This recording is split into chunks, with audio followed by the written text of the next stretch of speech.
How's it going? And welcome to episode 192 of On the Wire.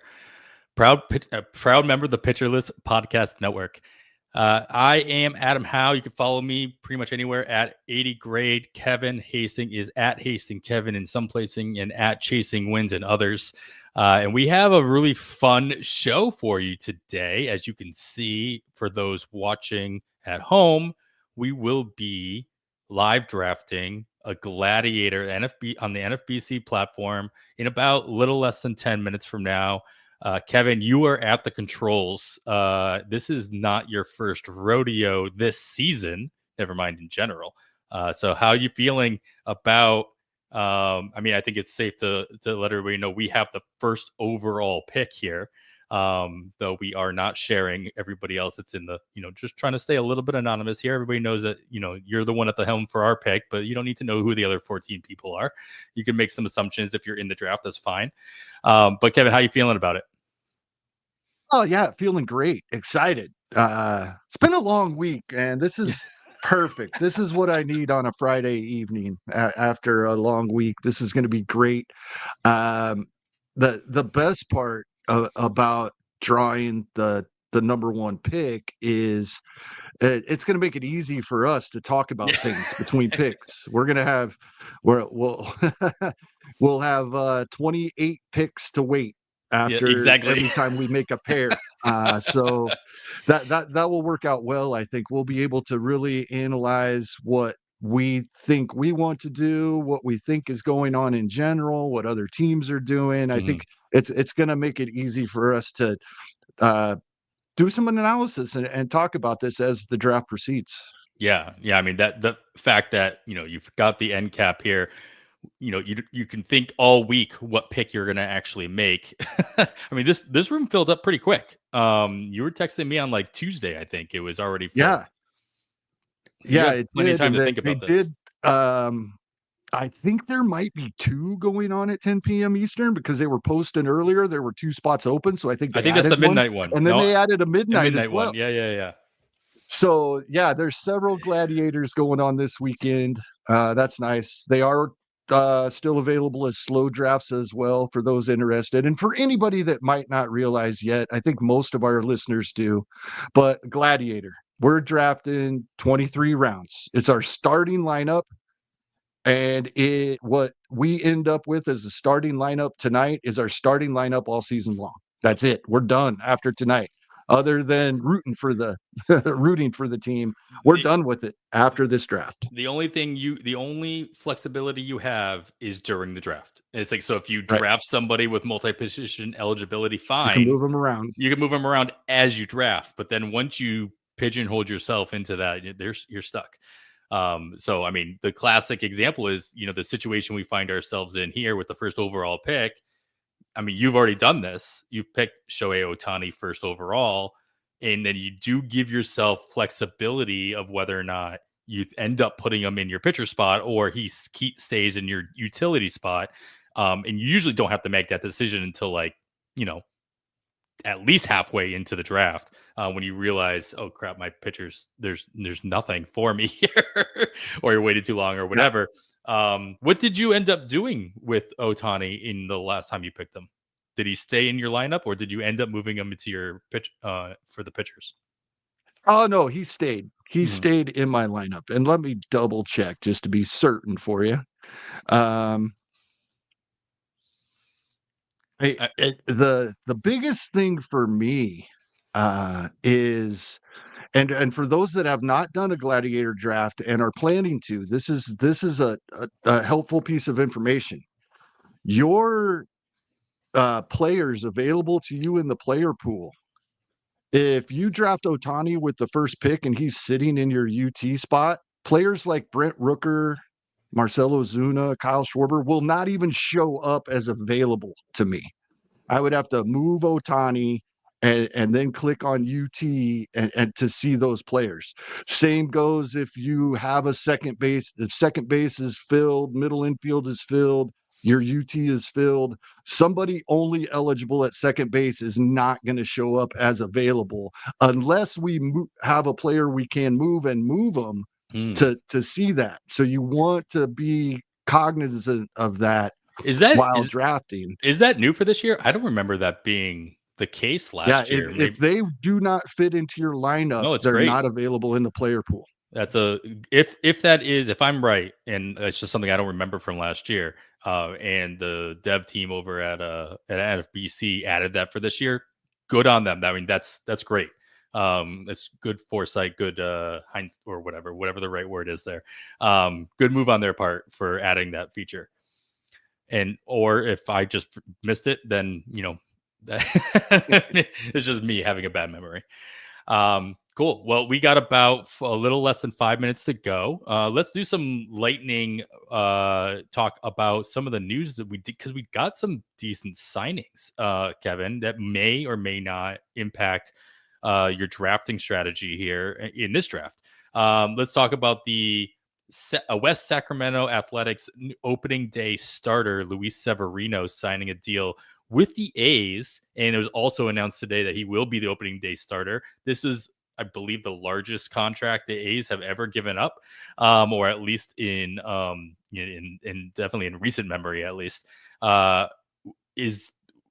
Was this a shock to you, and does this impact how you see Severino going into drafts now that he has to pitch half of his games on the A's, who still we don't expect to be good, though? There was a large stretch of time last year where we realized, hey, actually the A's are actually not bad. What's your take on Severino with the Athletics? I'm very leery of this. I like Luis Severino, but I really don't like this park. And we've talked about this several times, but about being told, well, it wasn't really a hitter's park, and we're talking, well, for the PCL. PCL, Yeah, sure. right? But and then Bob Nightingale was a guest with Vlad Sedler on FTN a week or two ago, and he made the comment that talking to the West Sacramento beat reporters, like we talk often, we like hearing from those guys, this is a bandbox. I am taking that to heart. I really am. Coming from the West Sacramento team beat reporters, they think hitters are going to excel here. That means it's going to be a problem for pitchers. So, especially with this being a Gladiator, I don't think I'm going to have much interest in Severino unless he really drops. Yeah. I mean, the one positive thing here is that pending injury, which obviously is always a possibility for any pitcher, he's in rotation. He's in the rotation. They're paying him. This is going to be basically the field, the stadium that Severino built over here in West Sacramento. So, I mean, he's going to be ultimately the face of the rotation for the next, at least this year, if not, foreseeable future. A new starting pitcher for the Mets, Clay Holmes, signs a deal, leaving one side of New York and going to the other. But with the reports that the Mets will be making him a starter instead of a reliever, which obviously could really just be only good, because if he has a reliever, it's not as though he found a place where he was going to be, a closer again. Unless something terrible happens to Diaz, and God forbid that happens again. Are you expecting good things out of Clay Holmes, the starter in a Mets uniform, a la Michael King, moving into a starter position and then excelling with the new team as well? And we've had a couple of other examples of that in 2024. It was a very common article for for fantasy analysts to write about the change between relief pitcher to starter and the success that they've seen. Are you expecting the same thing out of Holmes? I think to expect success from these guys is going too far. I think I'm more hopeful of success after what we've seen from some of these guys over the past 2 or 3 years. Seth Lugo, another one that comes to mind. But I think to expect it to work out for all of these guys trying to make this transition would get us into trouble. So doesn't mean I don't think it's possible, but it means it's not something I want to count on.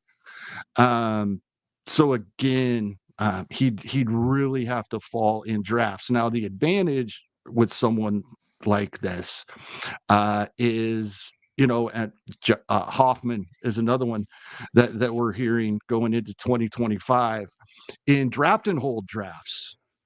Sure. I feel like you probably get some value one way or the other. But in a Gladiator or even late in a FAAB league, make that pick and then see if it goes the way you want to go. And then in those Sparf leagues, where you can put a relief pitcher. Absolutely, Yeah. in those leagues. Yeah. We're All up, right. Adam. We are up. First overall pick, and this is the question we posed before we started here, Kevin. You gonna double down here on your Shohei first overall, or are you gonna diversify? I'm gonna diversify because I don't know how many of these drafts I'm gonna do. I have an Ohtani and I have a Judge. I do not have a Bobby Witt Jr. If I am going to take Bobby Witt Jr. over Shohei Ohtani, it is going to be in a Gladiator. So that is the pick I'm going to make. There we go. Put it on the board. Bobby Witt Jr. first overall. And like we said, we've got a lot of time and I love it. Just keep going, guys. Just put the names on the board. It's one of those situations where it's like the person going second is just like, maybe they do want to diversify. Maybe I will finally get my Ohtani when you've already had it. This is just like the perfect situation for somebody in that situation who hasn't had an opportunity to draft Ohtani. And I don't know if they have or not, but if they have, it's their lucky day. No big surprises here in the top four. As we, especially with the Gladiator format here. I mean, all these guys have played, there's not, Ohtani obviously missed all his time pitching, but there's no expectation here for any of these guys to miss a lot of time. And it really goes into the idea that, you just want to, in this format, it's all about minimizing your risk and maximizing the number of at-bats and how many innings you can actually volume your way in here. So where do you expect to see the first pitcher go in this format, or what have you seen in your other drafts? We may see a reliever or Skeens or Scooble go here pretty quickly. We're at the 8th pick. It's probably coming pretty quickly here. And so a little bit about strategies. We have some time here. Right? We're going to have 2 picks right around 30, right around 60, right around 90, right? When you get to 120, and this is what I was looking at earlier. When you get to, I pulled up the ADP of Gladiator drafts over the past 2 weeks, and that gives me 17 drafts, so a pretty good number. If we are looking around pick 120, which would be the 8-9 turn for us, right? The relievers that are left in that range, Ryan Walker has been going ahead of that. Kirby Yates has been going ahead of that. Okay. Lucas Ursig goes before both of those guys. If we want 2 relievers, good relievers who are going to be closers in a all season, yeah, you have to take them in the top 7 rounds is what I'm getting at. So that already we know. If we want 2 of our first 7 picks to be relievers, we're already putting ourselves in a tight spot, right? You know me, I want a catcher in this range too. We probably want 1 starter by then. That means 2 more hitters in the first 7 picks. If we're going to do all that, this is what we're looking at. And it's a good way, I think, to realize what you have to do earlier. Like, if I wait to get my second closer at that 8-9 turn, I might not even be able to get Kirby Yates is what I'm looking at. Yeah, just the idea of looking that far ahead to realize what your options are going to be, not just on the 2-3 turn, but on the 4-5 turn and then beyond and beyond. And again, also the benefit of being on the turn in this format, not only for us, recording and streaming it, and being able to talk it through, but also just knowing that you can make both of those picks together and then really kind of map it out with plenty of time, especially in these fast drafts, having to make those kind of decisions. And Ryan Bloomfield, thanks for joining us here in the chat. It's been a while since the first comment that came through wasn't from Uncle Ted, so I appreciate the diversity there. As he mentions, Corbin Carroll going outside the top 10 is a little bit of a surprising. And I mean, it's just based on what we saw him produce for the whole year last year. Just the idea of it, can he come back from that? Do you agree with Ryan here that this is a little bit of a cheat code to get him so like at the end of a first round in this format? Do you trust that he's going to be healthy all season? Yeah, I do 100%. I'm conflicted. It still worries me that I other than rest and natural healing, but maybe that's all his shoulder needed. At least in the second half, it sure looked like that's right. all his shoulder needed. So yeah, that Carroll Churio pairing right there is what I have been looking at. There was a lot of, because of way drafts fared last year, people towards the end, there was a lot of Otani J-Ram pairs. I think 4 of the top 7 main event overall teams had J-Ram and Otani on the same team. I'm looking at Carroll and Julio and Carroll and Churio as right now. It looks like to me, come June, we'll be looking back at people that were drafting at the back end again saying, oh, goodness, like can't believe they got 2 of those guys. Right now, where do you stand here in this kind of a format about getting all 5 categories? If you're going to not push up pitchers in this kind of a format, which we're not seeing happen, obviously, we only have 3 pitchers off the board so far between Ski and Skubal in the first round, and then Wheeler just went off the board as well, 5 picks into the second. Like, how important is it to get all 5 categories as opposed to somebody you think is going to volume their way out to 4 categories, like a Harper or, even Trey Turner, who may not get you past 20 home runs again? How much of that should be a focus or has been a focus for you so far? I think we'll get to a point where there aren't any 5 category guys left here pretty quickly. However, that's a great point for these early rounds, because if we take, Judge,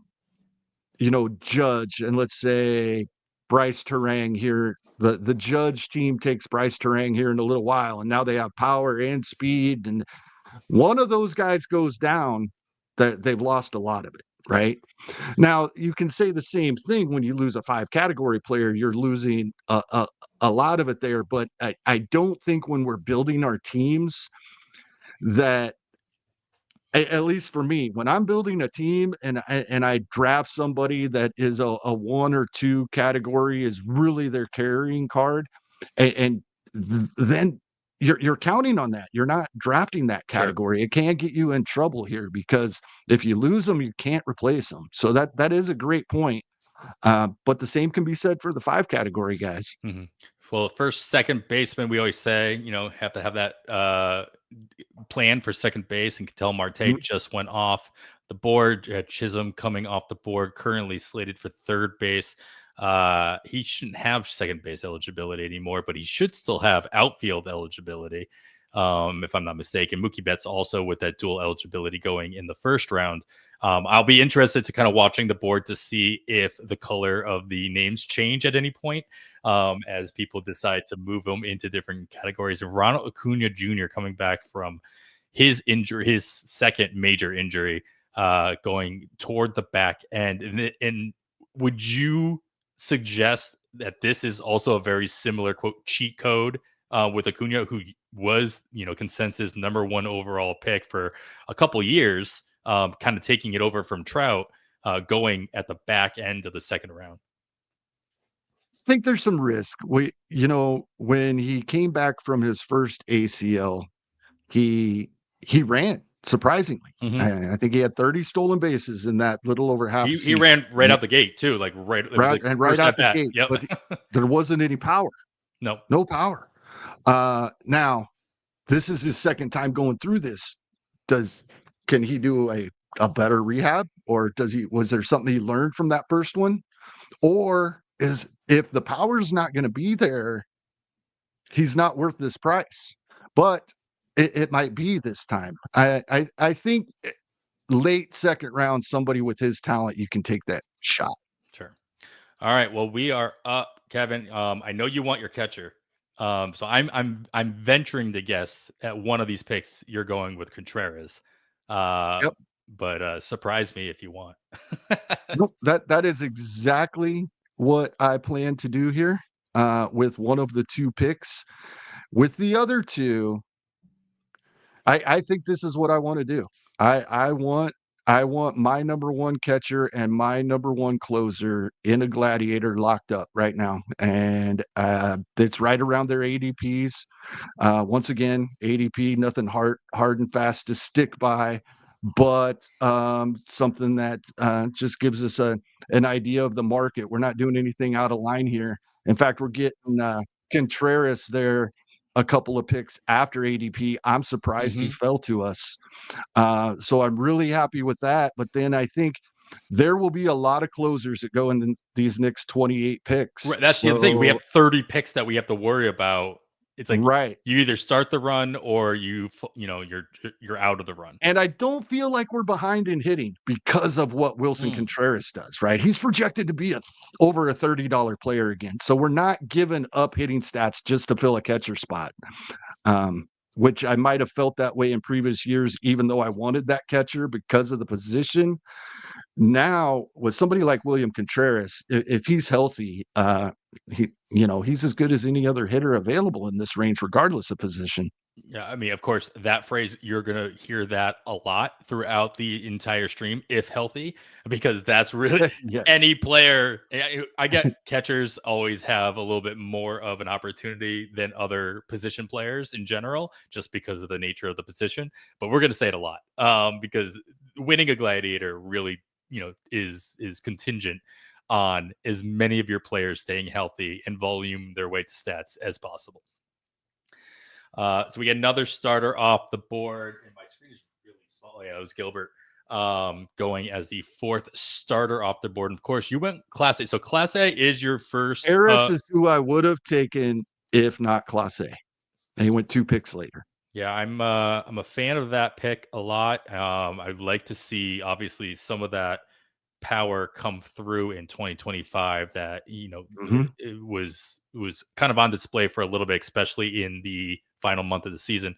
But I mean, I guess I worry about Class A a little bit just because of the workload, and this is exactly what we saw. This is what we see out of Cleveland closers in the last couple of years. It's just like they just get worked all down to the bone, and Class A last year is no exception.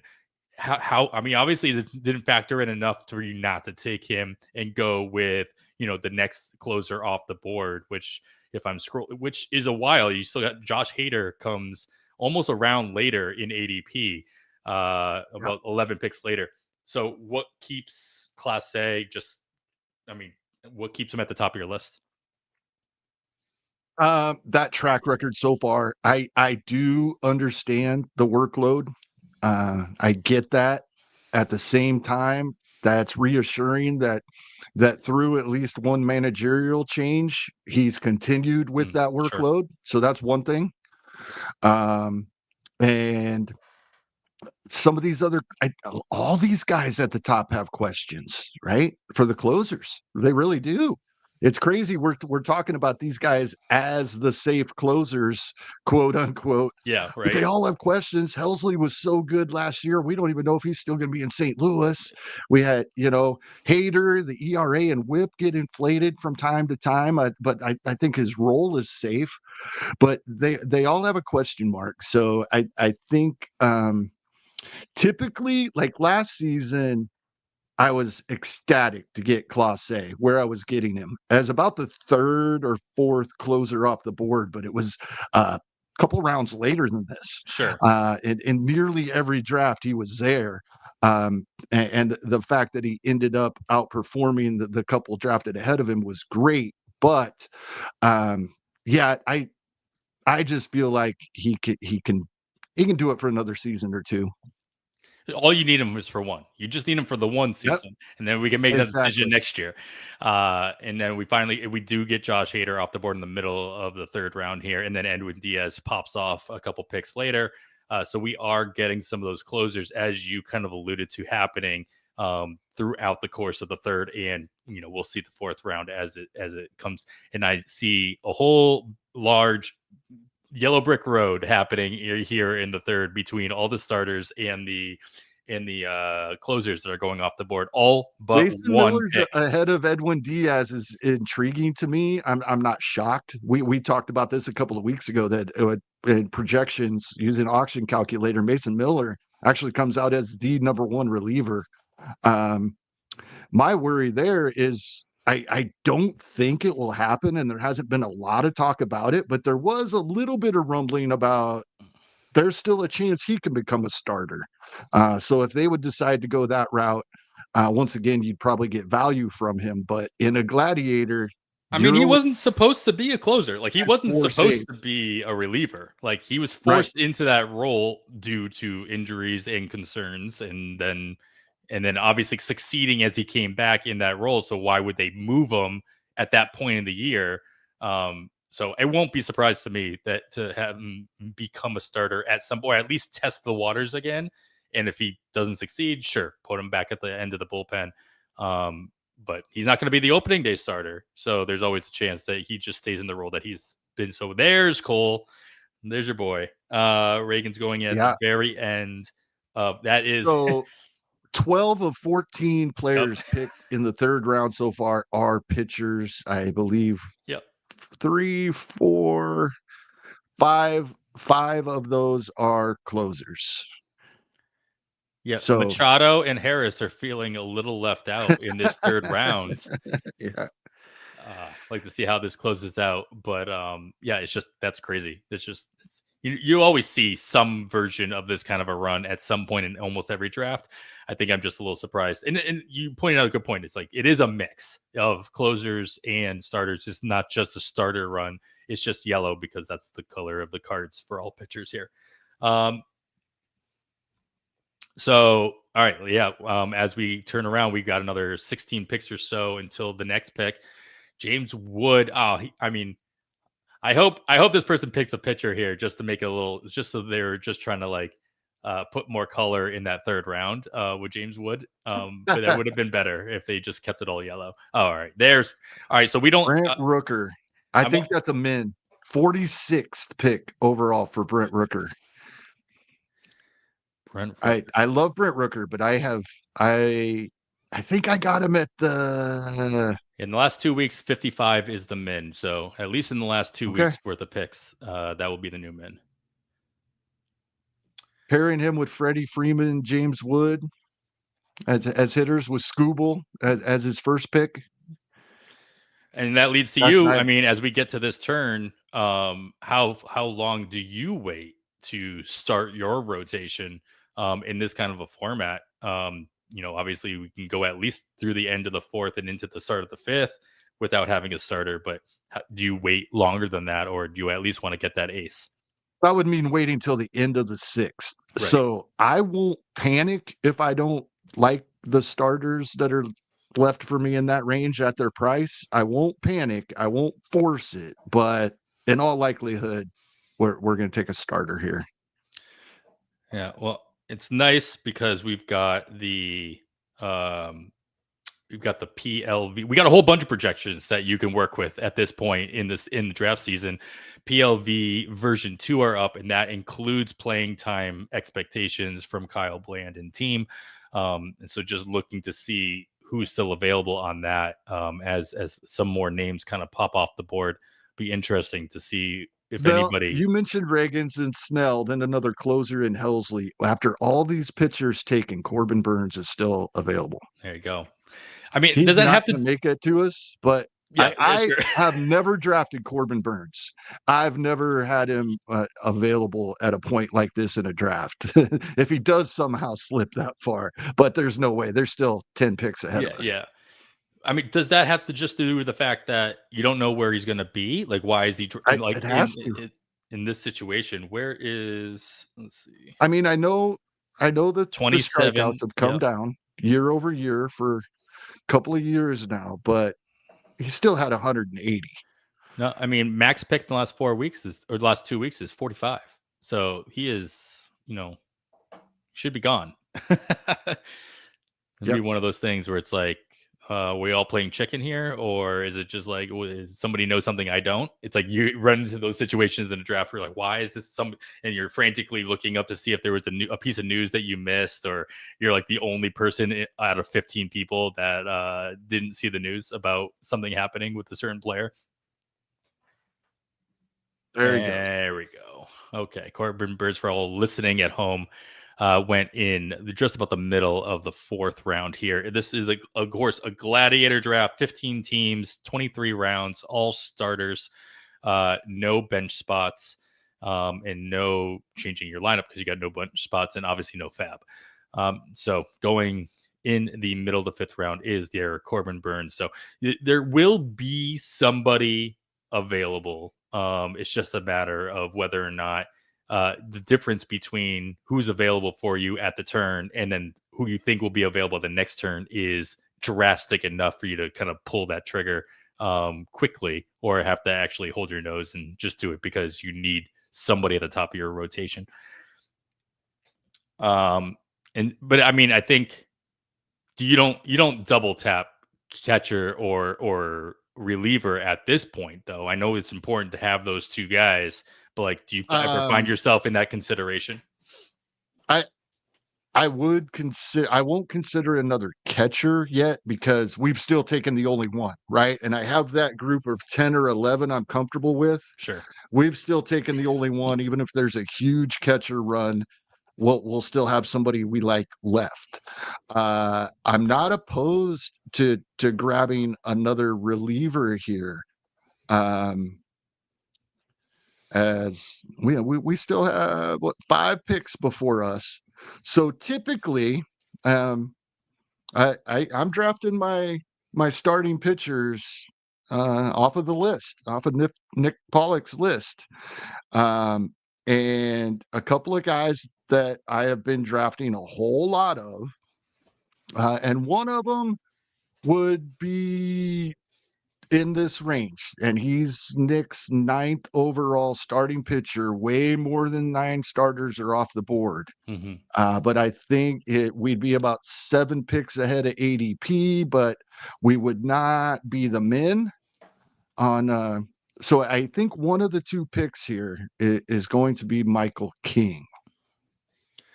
Yeah, right. I mean, Michael King and then Pablo Lopez going right back to back in ADP, at least in the last couple of weeks.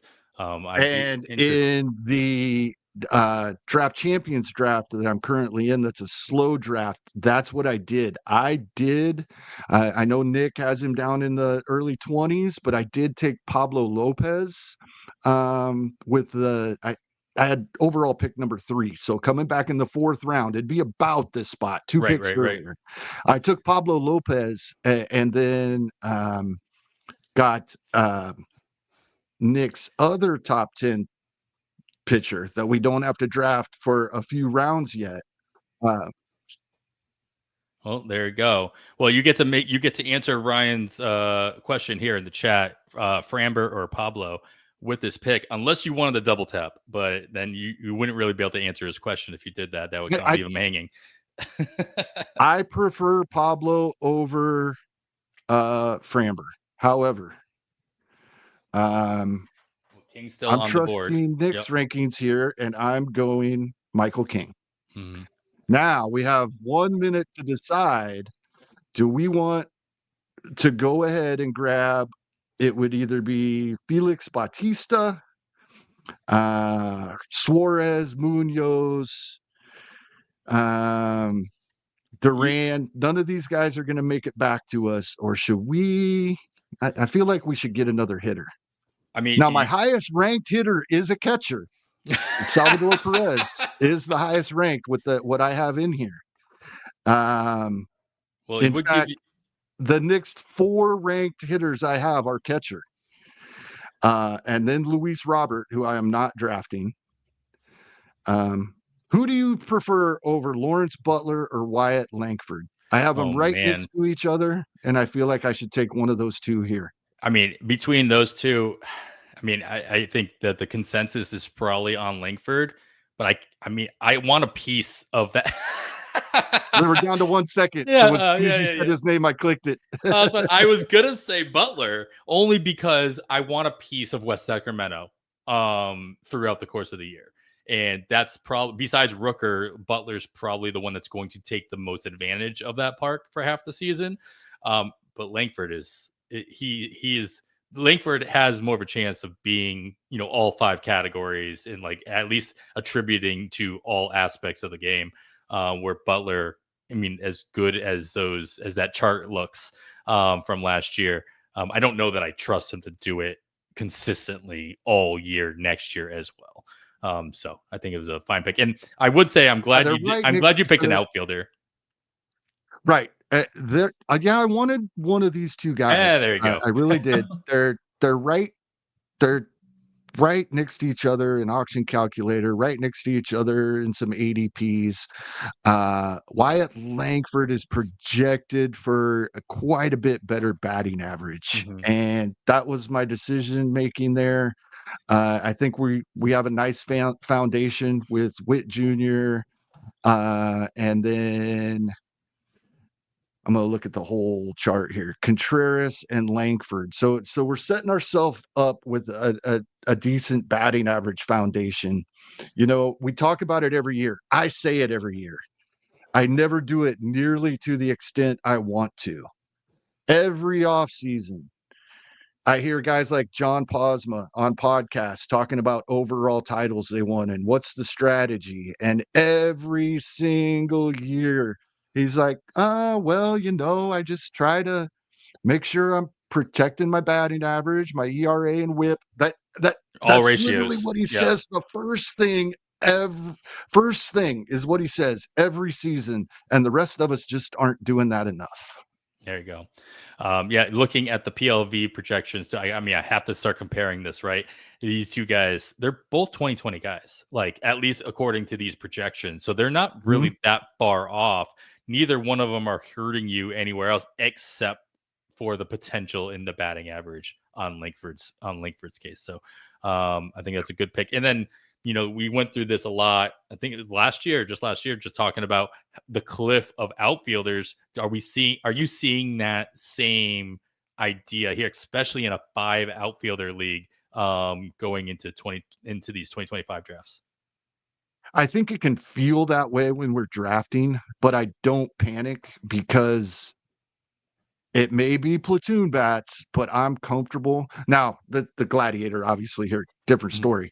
But uh, I overall for drafting, I'm not really worried about it. Remember, nobody can draft extras, right? Sure, somebody can have somebody in a UT spot or something, but we're at 75 starting Mhm. outfielders, and that's it. Somebody might put one at UT, other guys are multi-positional, but we're not getting outside the top 100 outfielders. That's another good thing to remind ourselves with starting pitching, especially when we think we are comfortable waiting on pitching. There's going to be an average of 3 relievers on every team in this draft. That means only 90 starters are being drafted. I'm comfortable waiting till a while before I get a lot of them. Now, of course, I like I said, I wanted a starter sometime in these top 7 rounds. Typically, they're going to help the combination of ratios and strikeouts. You need an early guy. And then later we can try to balance not giving up too much in ratios to get our win and strikeout potential. Yeah, fair enough. We saw a couple starters go off the board in this round. I mean, not the same run we saw in the third round, but we did see Framber go off the board. There's your Salvi going off the board here, and we finally start seeing more catcher. Or that's just the third pitcher Yiner off and the board. Salvi so far. Yep. Oh, Adley did go. Missed Okay. out. Adley went a few picks ahead of Salvi. Yep. But a lot of the players we mentioned, right? All those closers have gone. Bautista, Munoz, Suarez, Duran, all 4 of them went within the next 9 picks. And now a couple starters. Hunter Green, Bailey Ober double Back up. tap to join Tariq Skubal. That's a nice rotation so far. I think we have seen all the main 4 UT only guys now. Schwarber just went. I Rooker, Ozuna, and personally Ohtani all off the board as well. I personally love Schwarber this late, even in a Gladiator, because that Mhm. UT spot just needs to be filled anyway, right? No matter what. And it's like you don't need the flexibility. And so to get the production out of the Philadelphia leadoff hitter with the kind of power, like there's nobody else that's available that's going to basically consistently bring you the type of power that Schwarber is going to be able to bring you in your lineup to get him at the top of what are we in now, the 6th round. Seems pretty good to me, especially when his ADP over the last, I mean, that's basically a full round plus than later than his ADP over the last 2 weeks. So I think that was a great slot there. And then Cal Raleigh kind of throwing out more of that catcher run that you alluded to would happen at some point. And we're seeing that in the 5th and 6th rounds here, or 6th and 7th rounds coming through. Yeah, and as Ryan kind of echoing this here in the chat, like having the because of the talent and the production we're seeing out of these UT only guys that you can pick in the first 7 rounds of a draft, in this format, they become that much more valuable in my eyes. And I think it's hard for a lot of people to kind of separate the format from the draft that you might be doing, especially somebody like you're doing a draft champions draft at the same time. Or if you happen to be drafting a FAAB league and being able to, in your mind, make those decisions based on the draft you're actually drafting in rather than just overall value for a player. Yeah, it was a NFBC 50 where I had my other number 1 pick and took Ohtani, and I still drafted Brent Rooker. I agree with Ryan, and I hope it's not just some point in 25 like he's saying. Yeah. I'm planning on it pretty early. Yeah, Schwarber, even if he finds his way into the outfield along enough for him, and Rooker should get it. We expect that to be early enough in the season. It doesn't do you any good in Gladiator because he's stuck I there feel like anyway. Rooker's gonna play most days in the outfield right out the gate, that it was the injury last Mm-hmm. season. Yeah, I agree. And so that, again, going back to that, have a plan for second base. I mean, your plan that we've been talking about for the last couple of weeks doesn't mean you have to pick somebody early. Is panning out perfectly fine in this draft, as we only see definitely less than half the teams have a possible second baseman. And as I say that, Jordan Westburg comes off the board as well. But I mean, of all those orange, the dark orange color on the board, in addition to that, I think Jazz is on there. No, Jazz doesn't have second base eligibility. Who am I thinking of? Somebody else is on the board who has second base eligibility, but they haven't moved into that position yet. So there's only about 6 or 7 second base players off the board. So there's that glob later on that we always talk about, that we're going to have the pick of, pretty much anybody in that glob is probably going to provide you with the same kind of Starting production. ADP 160, we see Xander Bogaerts, Bryson Stott, Rengifo, Andres Jimenez, Nico Horner, Luis Arias, Gleyber Torres, Michael Garcia, in about 3 rounds. We see all those guys. And yeah, I've been getting one of these guys, preferably one of the stolen base guys. Like, I've been taking Jimenez, Horner, Michael Garcia in this range. In draft and holds, I really like Michael Garcia in this spot with the second and third base eligibility, because typically when I'm drafting a draft and hold, I'm looking for both a middle and a corner at that point. I still have the flexibility where I can be looking for a middle and a corner when I draft him and shore up some stolen bases. All right. Well, we're coming up to your pick in about 3 picks or so, back-to-back picks here. If I'm not, my screen is really small, so if I miss somebody, I apologize. But is Pablo still there? And then No, he went. He he went did in go. Okay, all right. the fifth. Yeah. So do you still grab another? Is there another starter on the board that you pick here, or do you continue to build out that lineup? I'm trying to see who the best closers left are. And it's the guys that are going to be gone before we get to pick again. It's a theme. That's a theme every Lucas time. Ursig, right? Lucas, this is what I was saying. If we want two closers we're confident in, we have to get the second one now.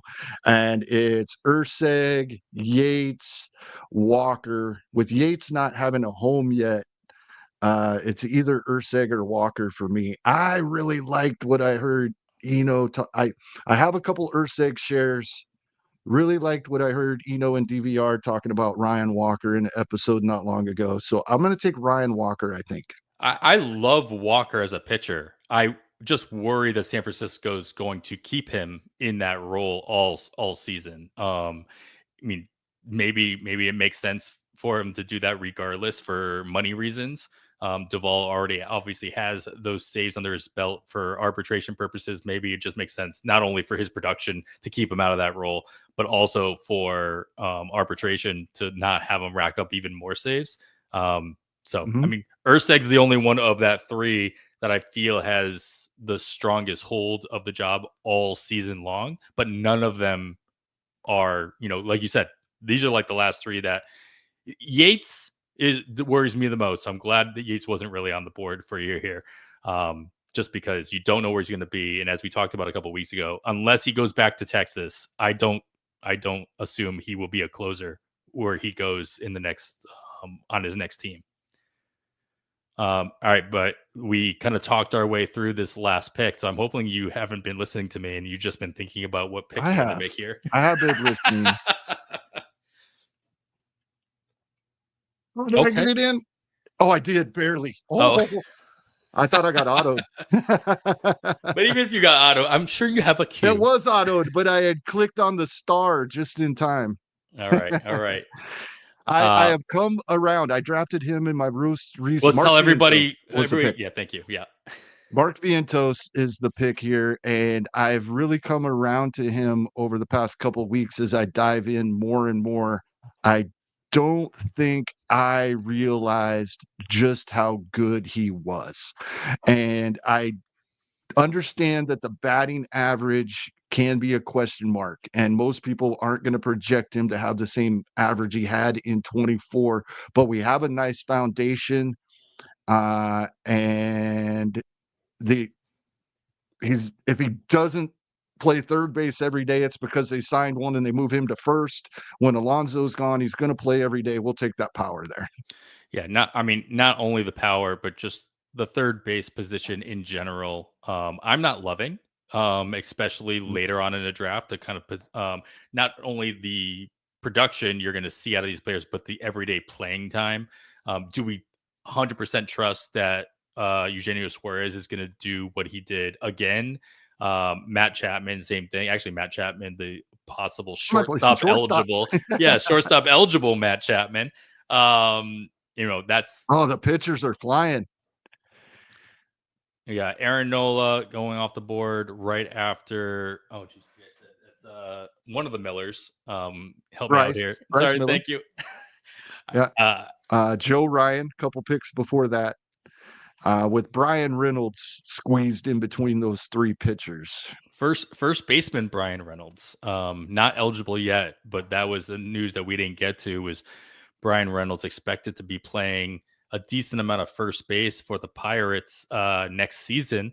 We'll see how long it takes him to gain that eligibility. But does that do anything for you when it comes to Brian Reynolds, or does Brian Reynolds kind of just show his hand last season as to who he's going to be moving forward?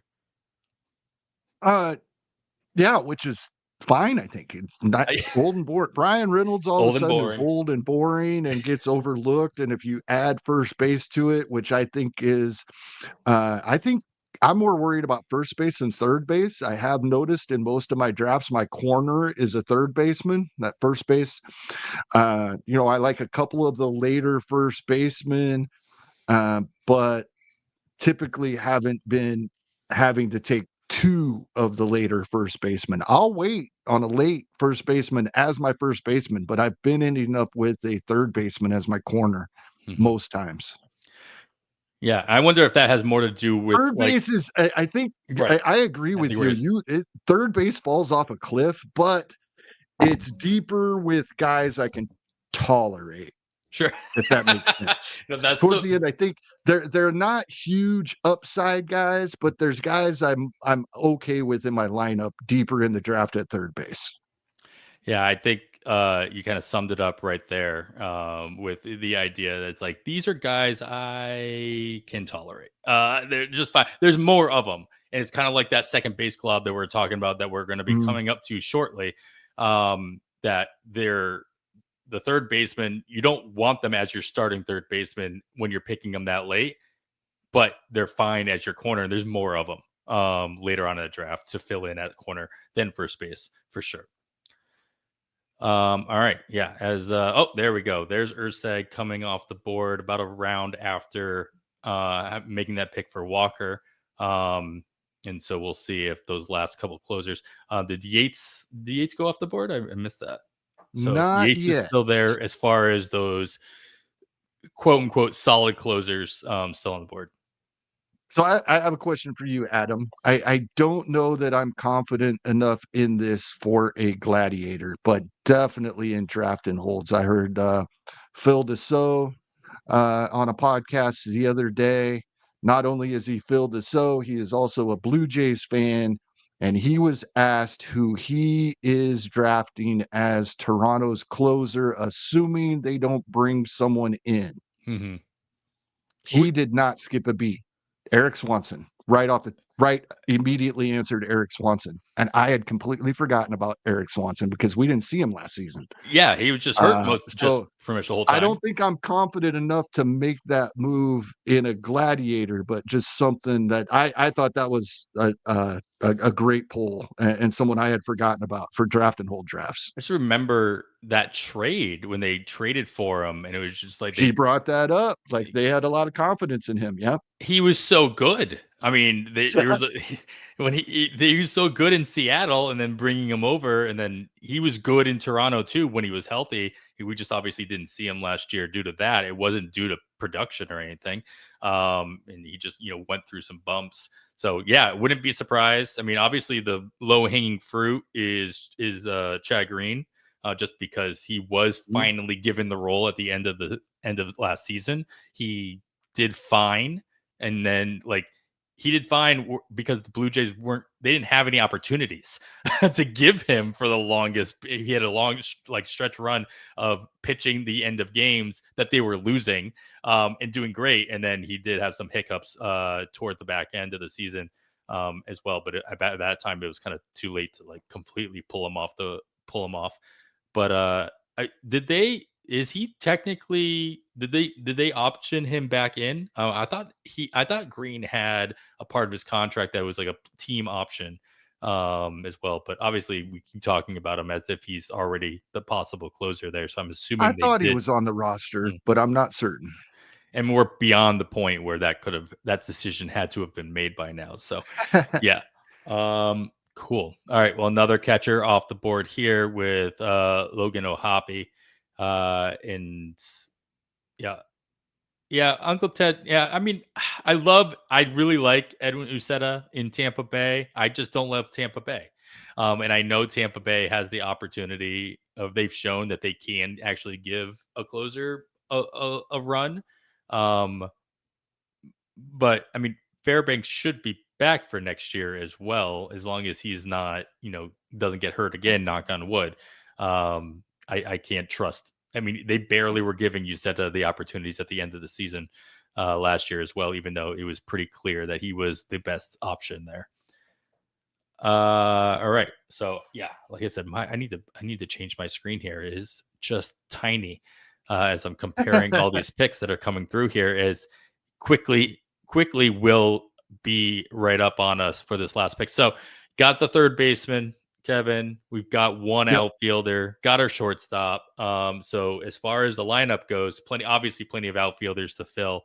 And first base, second base, and one more catcher, not to mention the util or the middle infield and corner infield slots. So do you still just the one starter though? So at this point, when there's your Kirby Yates, there's your Yep. other classic closer. Little bit of a first base run going here. Like I said, I'm not going to panic over that.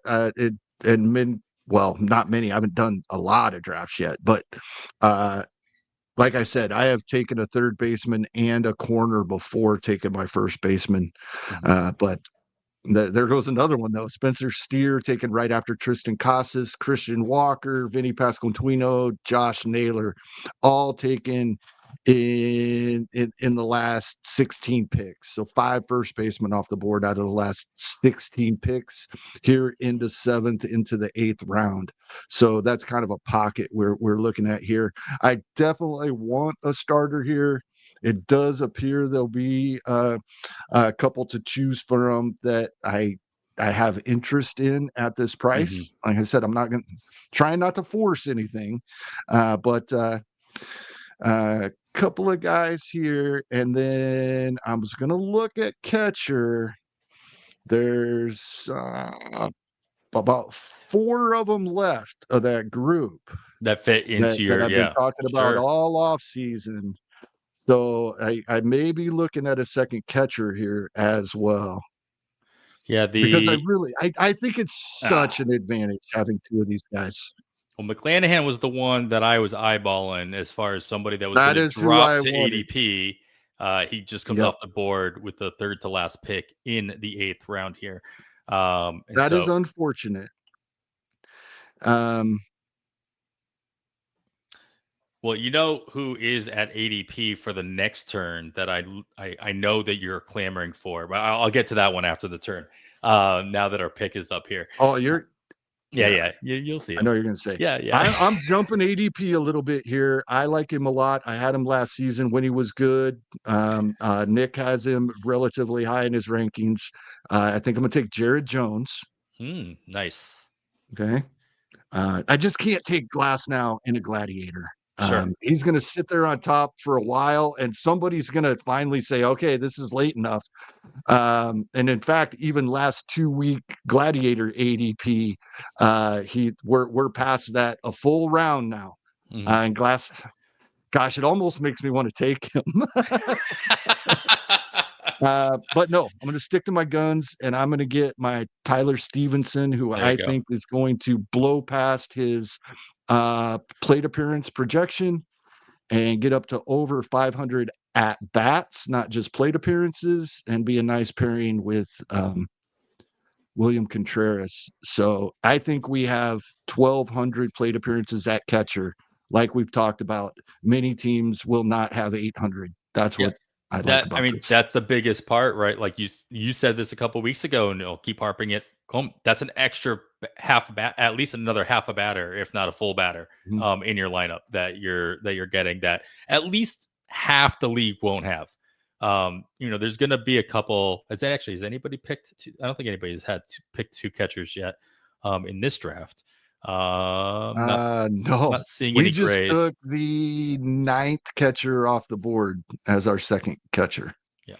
So I'm also a little surprised to see the other Contreras go so late with the news that he'll be playing first base, assuming that he'll even get even more at bats. And we talked about that last week, I think. Brian Wu off the board right after Pete Fairbanks to start off the rest of the 9th round here in this. Yeah, Gladiator. I believe I noticed that when I was updating. I think Steamer has made an update or 2. Wilson Contreras, when you run a 5x5 auction calculator, is now the 4th catcher. So it's William, I believe Salvi, Adley, Wilson Contreras is how Steamer comes out now. Well, we're more here. Go more catchers. Everybody's listening, obviously. JT Realmuto, who you've been saying that you're just avoiding him in general. Does he still make your? Unfortunately, is he still in that block? Okay. Yeah, he is. He's at the bottom. It's him. Gabriel Marino, who we talked about a couple weeks ago, was being added to the group, and I've drafted him twice since then. I think I might be putting Joey Bart into the group. I'm a little worried about Indy though. He's actually comes out ahead of Joey Bart in steamers because they have Indy playing designated hitter every day. They actually have him projected for more plate appearances. Uh, I'm worried about what happens if they decide they don't want to catch her at DH for the Joey Bart playing Right. time Fair. that I had been bumping up. Now I'm like, oh, maybe I shouldn't be doing that. So the other piece of news that we didn't talk about was a catcher. So we should probably, at least mention him as we're talking about catchers here. Danny Jansen signs with Tampa Bay. Is there any opportunity there for him to gain more at bats than what he saw through, injuries? And Danny Jansen will always just live in my mind, in my head canon, as just that guy who played for two different teams in the same game. When he Right. got traded when he moved to Boston, and then they had to make up that delayed game. The even better is that, if I'm not mistaken, is that he was at bat to start the game, but then he ended up being behind the plate to restart the game. So that was even better. But yeah, Danny Jansen in Tampa Bay, does that do anything for you as far as, if you have to look for a late catcher, is that he now an option? Maybe. I really try not to get into that spot. I think this conversation for me personally will come up more in drafting holds when we start talking about third and fourth catchers. But maybe the question is playing time, and I really have no idea yet. I'm gonna have to see what other people are saying, people closest to the team, beat reporters and such. This is interesting. Danny Jansen had 328 plate appearances last season. Ben Rortvedt had 328 plate appearances last season. Now, if you're saying they're both going to get half, they'd get almost 328 plate appearances each, but one of them's going to get more, and I don't have a lean on that yet. Yeah, fair enough. And as we start seeing that glob of second baseman going off the board, as you alluded to, this is about that time. Bryce Terang just coming off the board here right after, Garcia, and before him, like I said, my screen is Matt just McLean. so small. Matt Thank you. McLean's been Help me out. creeping up. He actually fell a little bit here. Yeah. Matt McLean right before Luis Garcia Jr. as far as second base eligible. The other one that let me I just think say the ninth round here. The ninth round just ended. This is we talked about a lot of these names, and some of them fell, some of them being bumped up. This was a very intriguing round. We took our second catcher, Tyler Stevenson, one of the last closers that we're fairly confident will have the job at least to start the season. Pete Fairbanks, Brian Wu. You talked about JT Realmuto. Then Glasnow did go, and Zach Gallen. Zach Gallen, I'm not as worried about as far as like a catastrophic injury. I'm just worried, kind of like you with Class A. I'm a hypocrite. I am worried about it with Gallen. Jake Berger, I love in that spot, first and third base eligible. Matt McLean, Justin Steele, Christian Yelich, Shea Langeliers. So I think the only catcher left in my group is Gabriel Moreno. And typically Francisco Alvarez does go ahead of him, and he just did.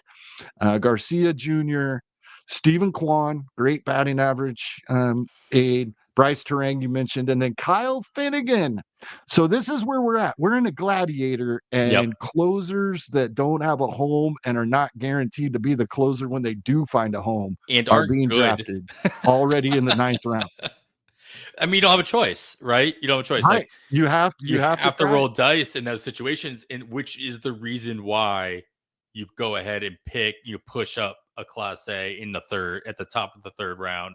At the top of the third round, and then go ahead and double tap with another option in Walker, just a couple of rounds later. You almost picked Batista, in the other turn as well, in the 4-5 turn. And so this is the reason you consider it. If you don't pull the trigger, at least you are considering it at this point. Absolutely. We're seeing a couple more outfielders coming off the board as we do turn around, and we see Was that Chapman starting off? Oh, Matt Chapman. Okay, yeah. Yep. That was another Chapman. Obviously, we missed that in the news as well. With the Aroldis Chapman signing with my Boston Red Sox.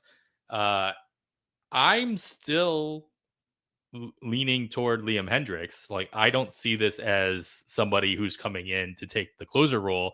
I see this as a lefty enforcement for the Boston bullpen.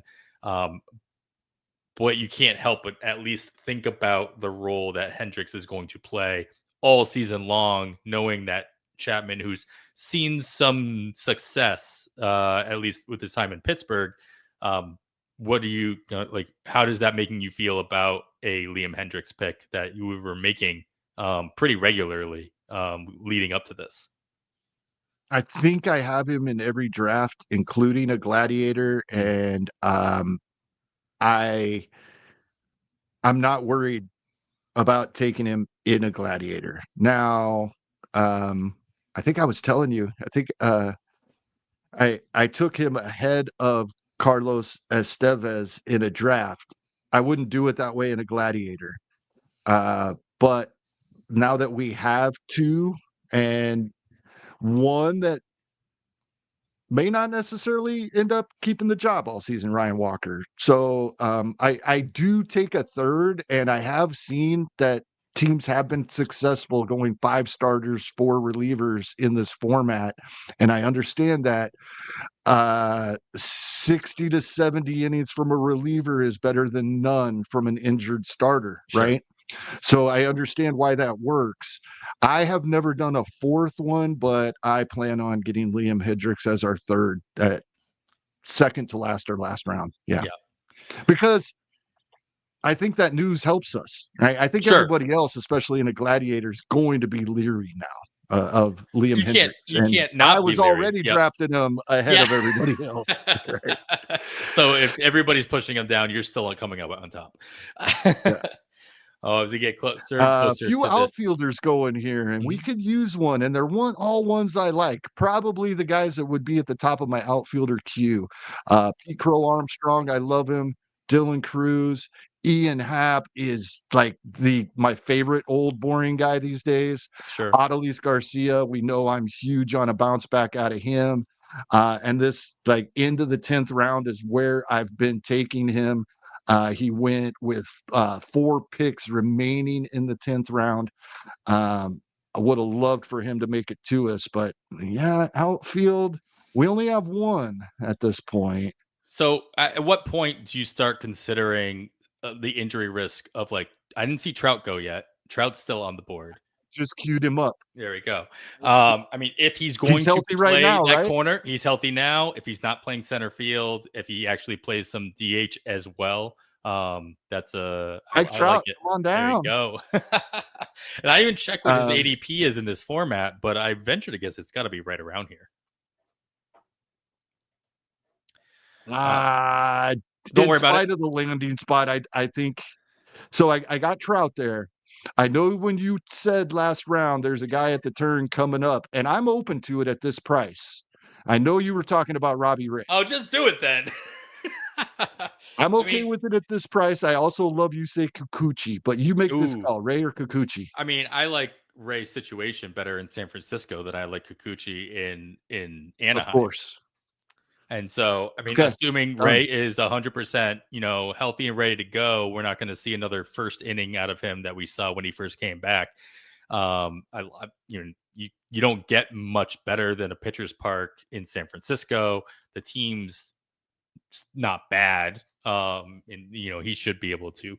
He's always been somebody that would go, deep enough into games to not allow the bullpen to screw it up. So I think, I like Robbie Ray a lot here. Our pitching could be really good, or it could be only one way or the other. Our 3 starters are Michael King, Jared Jones, Robbie Ray. But here's the thing. There's only one other pitcher that's still on the board that, even with minimum innings, will still get you, 150, 100. There's only one pitcher on the board that could pitch 100 innings and still get you close to 200 strikeouts. And Robbie Ray kind of fit into that realm. Yeah. So even if Robbie The other Ray, guy I liked there went right after Ronaldo Lopez, but I would have taken Kikuchi ahead. For me, it was Kikuchi or Ray there, but I do like Ronaldo Lopez. of course, Josh Lowe sandwiched in between there. Probably would have been our outfielder if we did not take the Mike Trout in a Gladiator gamble.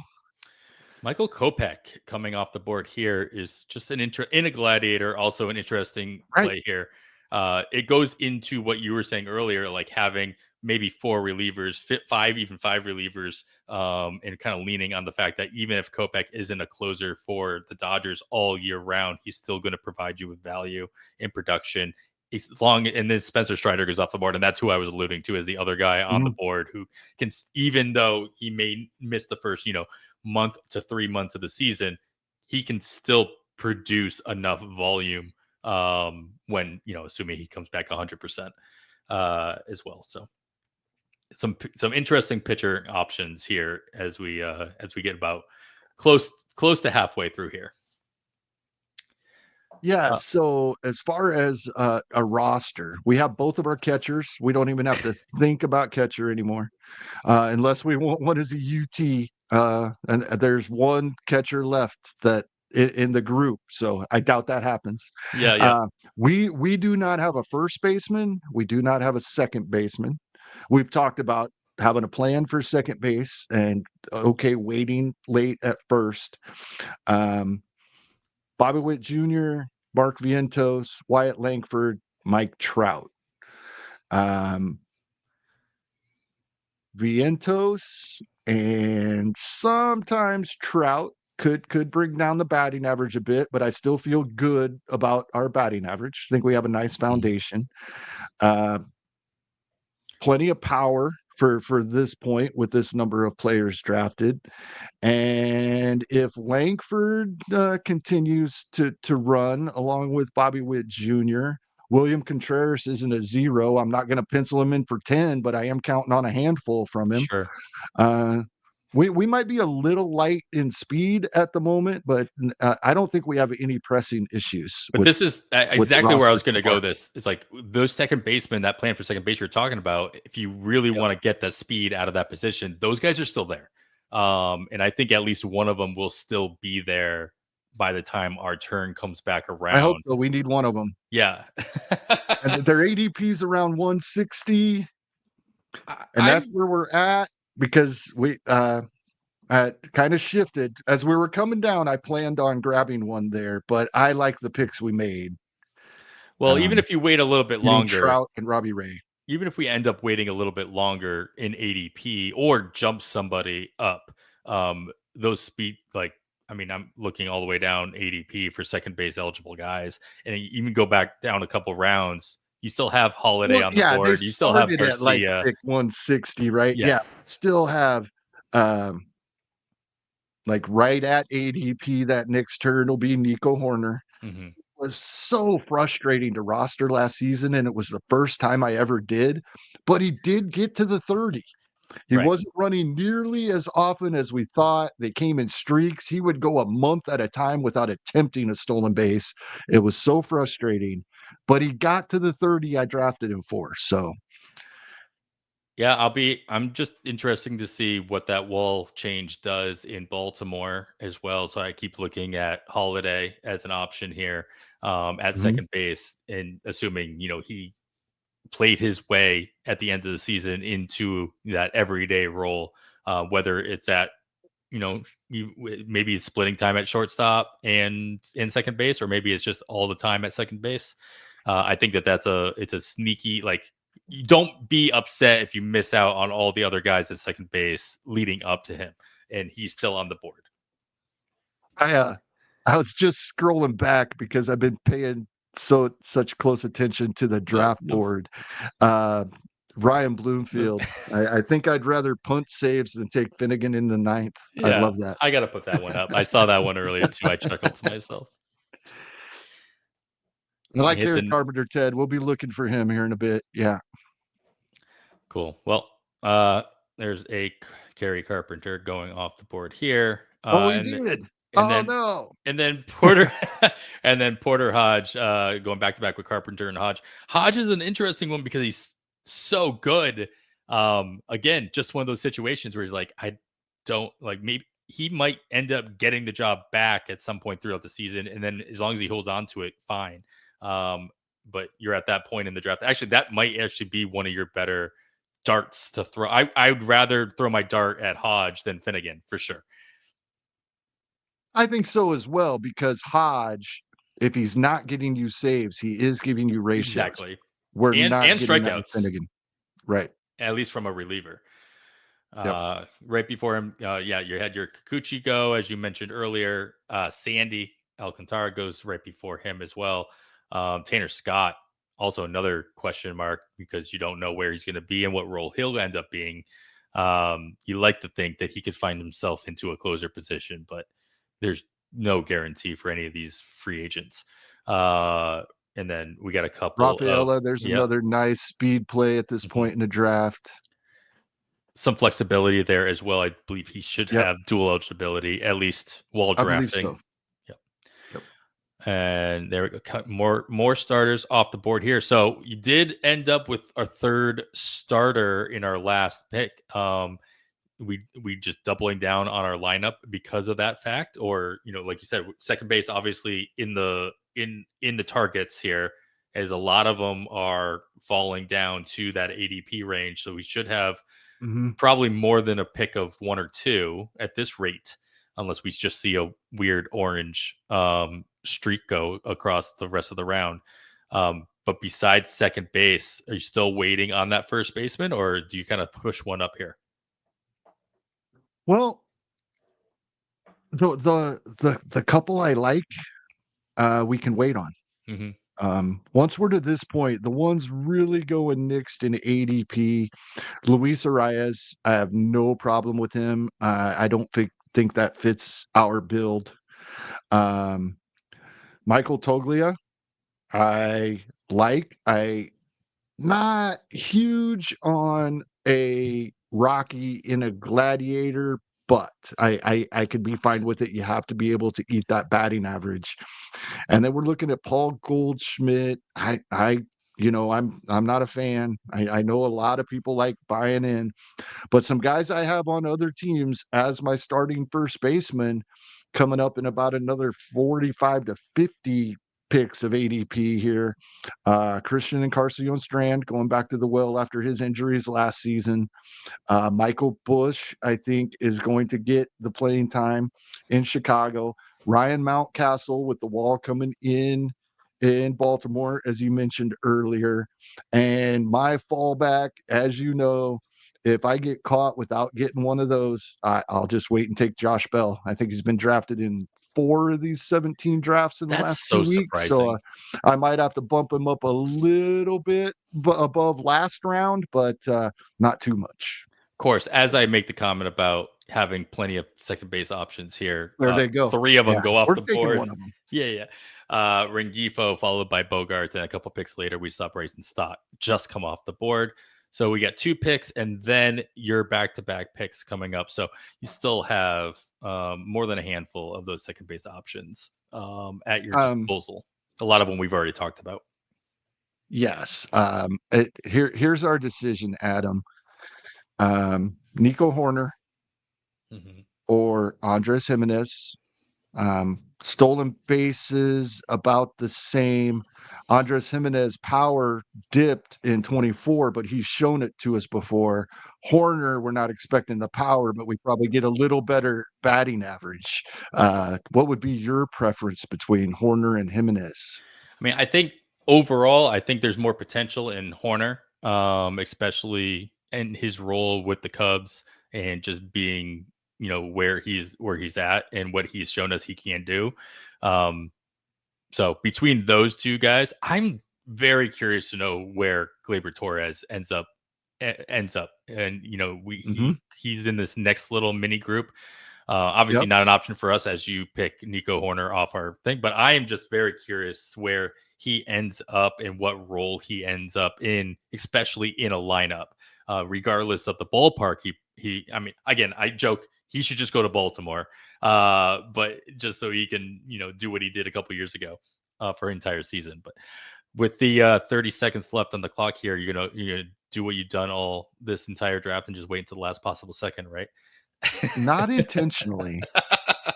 Not intentionally. I'm thinking another starter. Sean Manaea's here. I like him. Uh, Yeah, Everybody else, we're way ahead of ADP, but with the pitcher runs, that doesn't matter. If you want a pitcher, you can take any of the guys available. yeah, Darvish is still there. Barrios is still there. I'm gonna go Manaea. I like the arm slot. I think yeah, it worked out. yeah. He's found something that's working, and I'm good with this. I His know smart. Nick's a little worried that after an off season that might be a little difficult for him to replicate. I understand that, but I think he's the type of guy he's going to make sure that he does, you know. Yeah, I can see that happening, and I'm just there's plenty of question marks across the board as you look at. See, I've got my ADP set up on my other screen with in the color coded in like the draft board. I love that aspect of looking at Mhm. the ADP as a draft board. So I'm just looking for the yellow, and I'm looking around. I'm like, I don't trust anybody here. The name recognition comes out a couple rounds later with Walker Bueller. Obviously, we talked about Hoffman as an option, kind of moving into a new position as well. But there's plenty of question marks across the board, unless you want to roll the dice on like a Jackson Jobe and just assume that he's going to get the same kind of run that Jared Jones and Skeens did last year as a rookie pitcher. I think Jobe should keep rookie eligibility going into next year, right? Yeah, I don't think I believe so. Yes. he didn't pitch enough last year, Yeah. or he wasn't on the roster long enough because he was hurt most of the year in double or triple A as well, or at least part of the year. This is the reason why he wasn't called up by Detroit when he probably could have or should have been. Yeah. Learn to just make my screen bigger so I can actually read my board.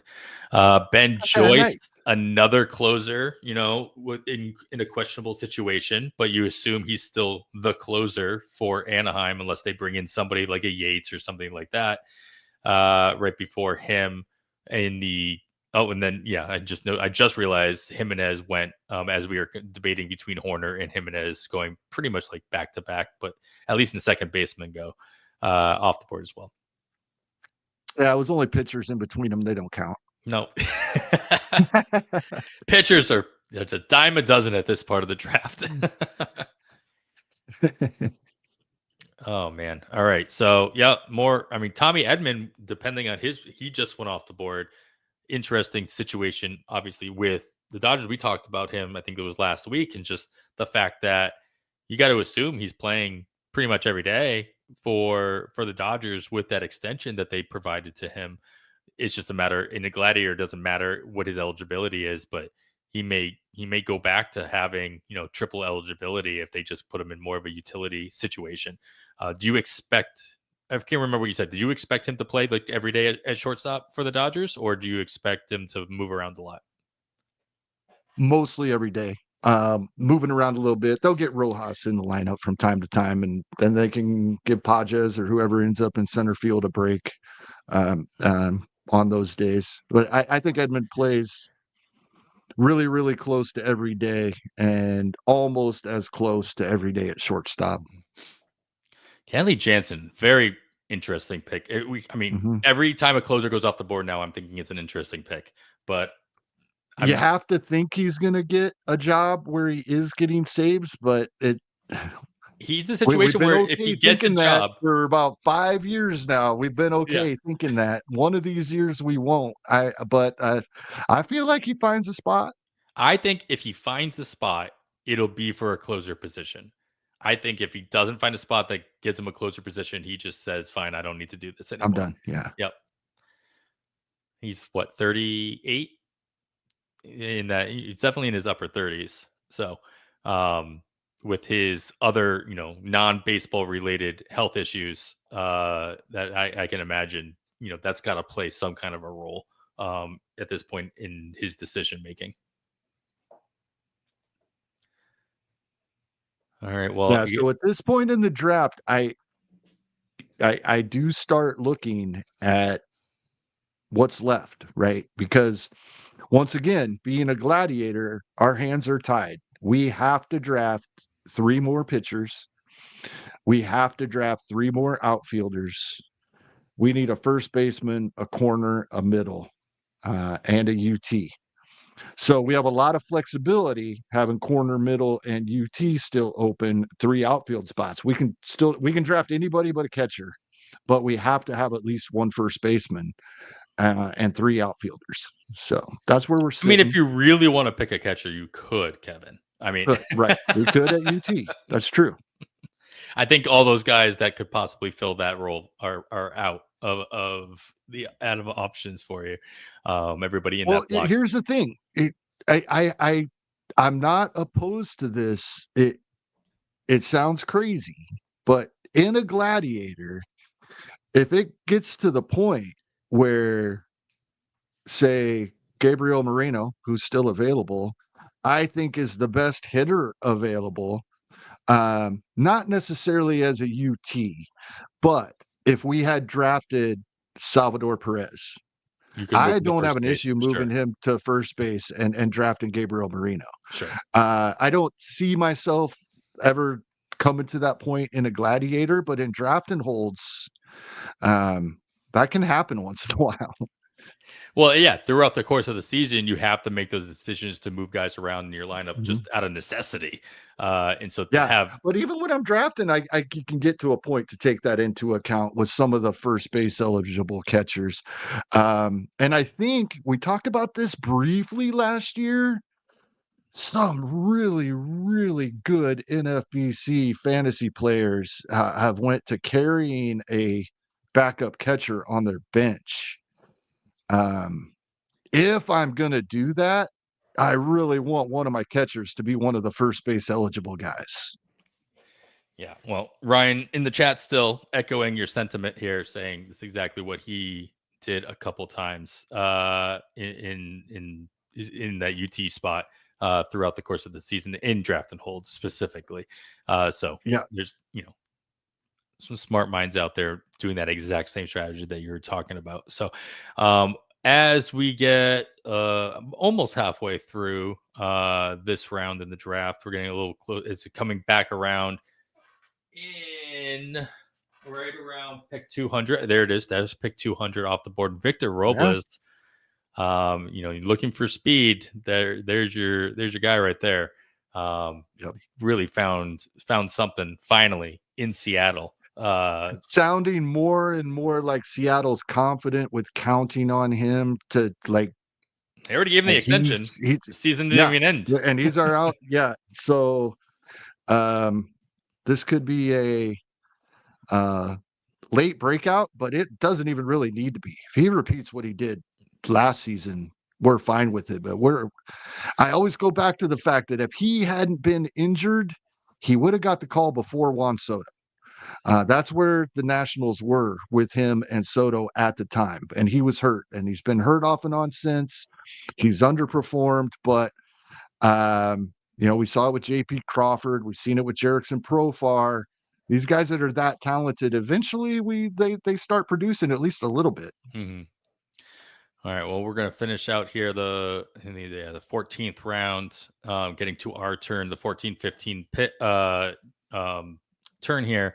And there's Jackson Holiday going off the board. So scrimping and scraping for those second basemen to fill up that spot. We did fill up our second base already, Kevin. Got another pitcher on the last turn as well.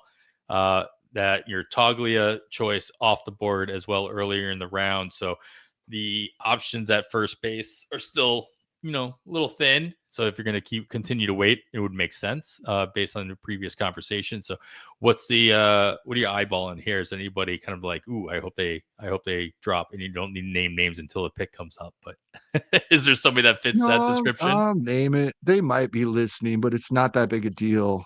There's a couple of outfielders here that are ranked way higher than they've been going in ADP, and I get it.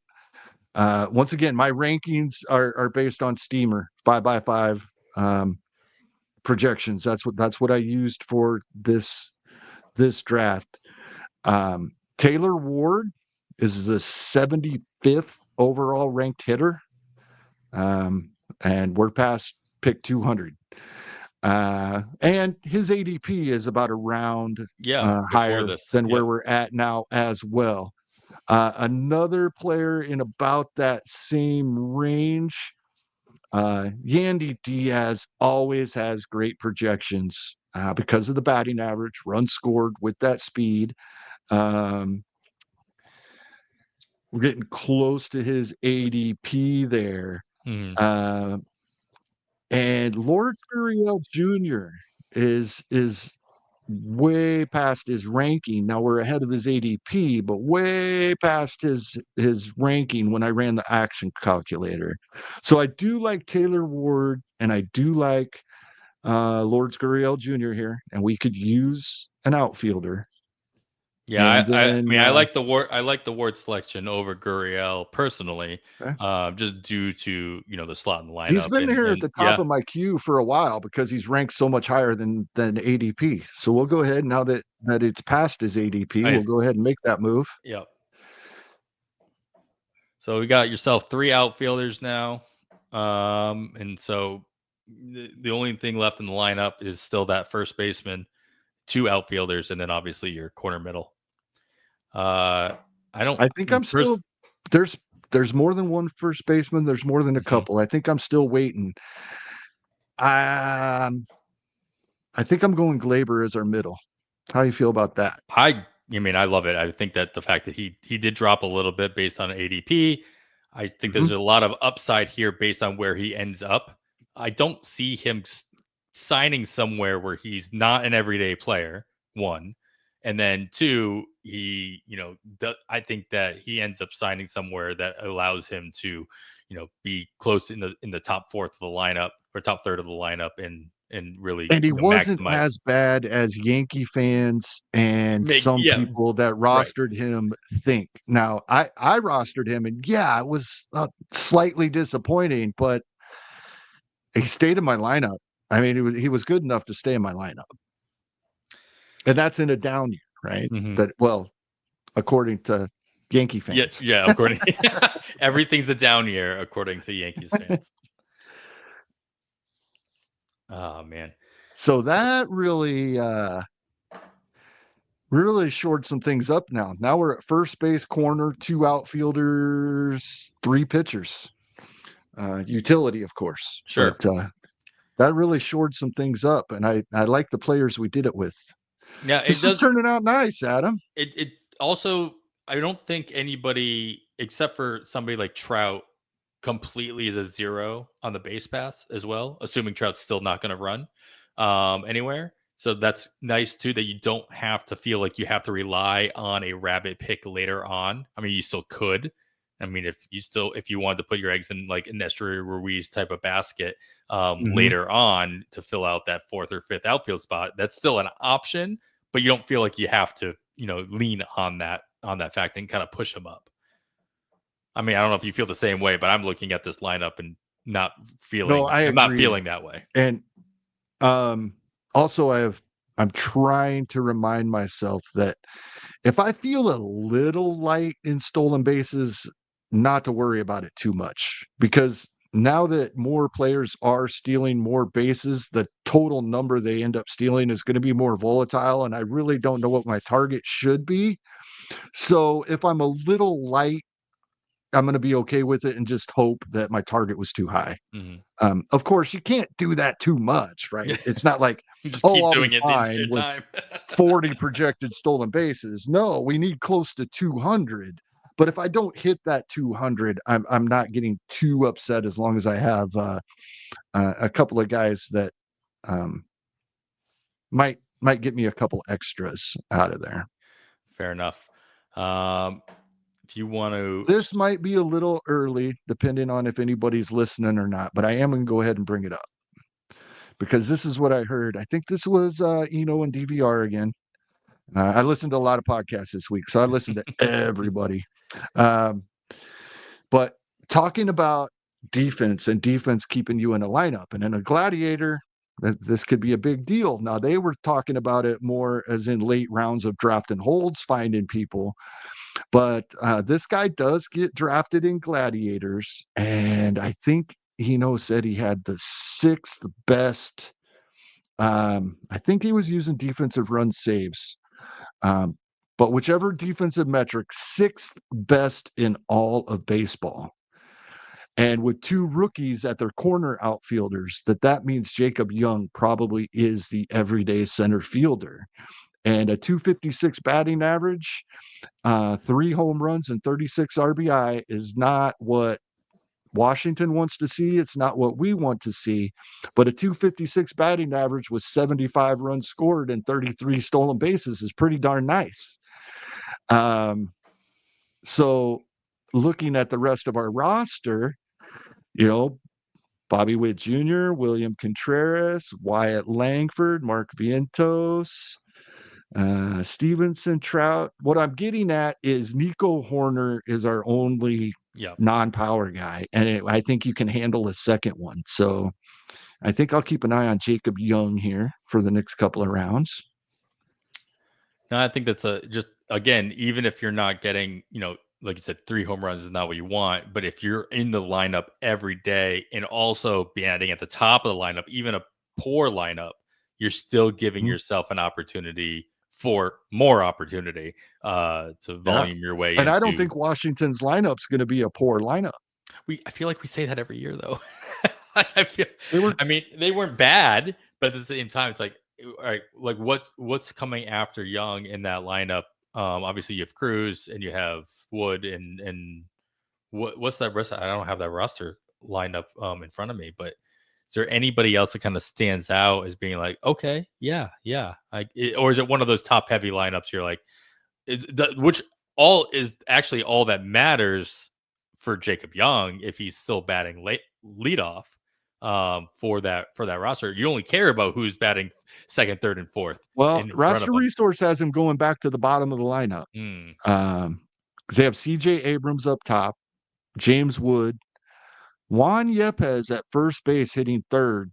We'll have to see what happens there. Luis Garcia Jr., Kybert Ruiz, Dylan Cruz, Tena, Alex Call, Jacob Young. That's how they have it right now. No, now you say all these names out loud, you're right. Like I feel okay without that. I was like, I can't think of a better way of putting them. Like, all right, yeah. Like I'm not necessarily scared to go up against the lineup as a opposing pitcher, but at the same time, it's like I could see myself talking myself into any one of those players in the right circumstances, knowing that the players around them are also kind of hold them up a little bit more.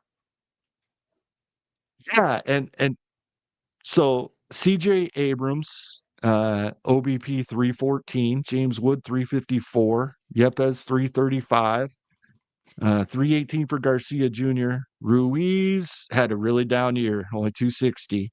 Dylan Cruz, we definitely expect him to improve on a 288 OBP.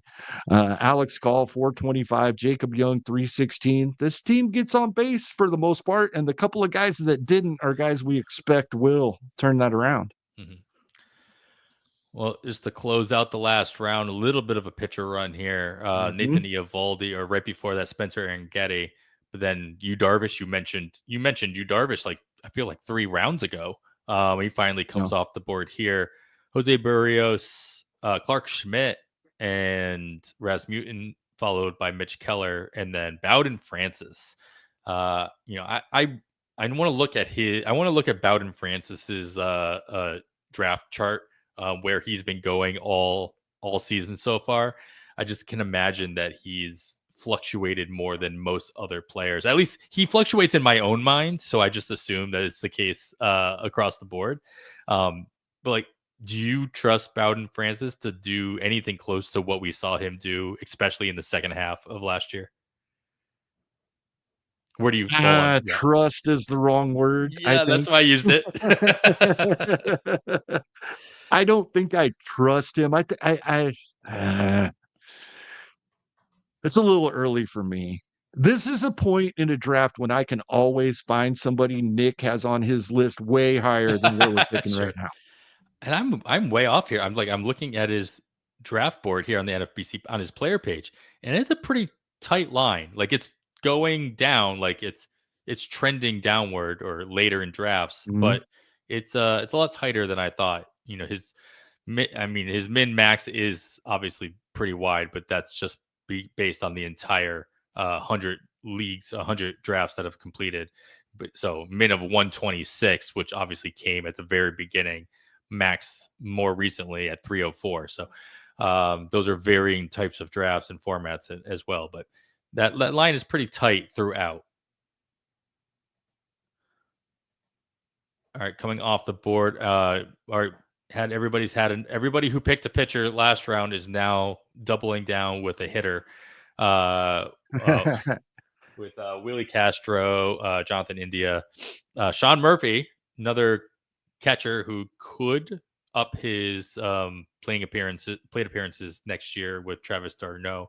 No longer Yeah. a pitcher. Atlanta does have some, catcher prospects coming up the pike that could, you know, find their way into that situation. But should health, of course, being a major factor with catchers and then Sean Murphy specifically in general, but he still has at least the opportunity to, bump himself into your mix of catchers who could get those extra plate appearances and get you a little bit more. He was that team's second catcher, so I think if you do miss out on that grouping that you are going to be targeting, Sean Murphy makes a good second catcher. I don't want Sean Murphy as my first catcher Right. situation. And now your boy Andy Diaz does go off the board finally. Jake McCarthy and then Tyler Fitzgerald. Jurickson Profar and Jorge Soler back to back here really quickly. Profar still don't know if he's coming back. You were under that assumption, as we talked about a couple weeks ago, because where else is he going to go? San Diego obviously kind of needs him, or it needs to, fill that role. Are you still as confident as you were before that that's where he ends up? I think so. It just makes too much sense to me. Baseball's not always about making sense. That is very, very true, and thinking that way can get us in a lot of Yeah. trouble. That is true. Uh, It's one of those things where it's like the longer somebody stays a free agent who you expect to land in a certain spot, usually their draft price will fluctuate, but he profile's been pretty steady right around, just past PEC 200 all draft season, looking at that player page on NFBC. And now Gurriel goes a lot later than when you were considering him, dropping after we picked up Ward and passed on Gurriel to back and got Torres. Gurriel goes almost a almost 2 full rounds later. round. Yeah. You almost could have picked both. Only 3 picks outside of our pick here. Well, as we come up to this spot, though, Yandy was the first baseman you mentioned before. So are we still waiting on first base? Like, you still wait a little bit I longer? think so, because, here's we're at pick in 2 picks, we will have pick 240. Mhm. Um, I think we can wait. There's still a couple of guys going later. I have realized that if we want him, Oh, I we know. are taking who we believe to be the Boston Red Sox closer right here, It's always and I fun think I if like that. you're doing double digit drafts throughout the season. If you can get somebody in 100% of your drafts, that's usually a goal, right? And then since we can wait on first base, and then we're adding some third baseman in there, I feel like I can wait on corner a little bit. We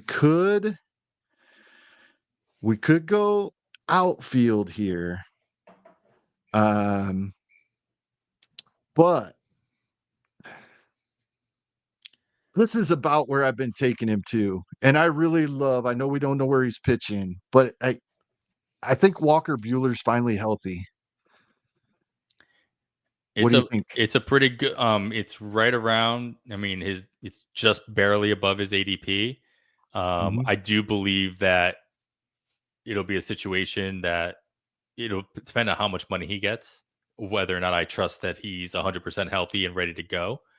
Because obviously every team's going to do their due diligence. I say go ahead and make the pick. I'm good with that here.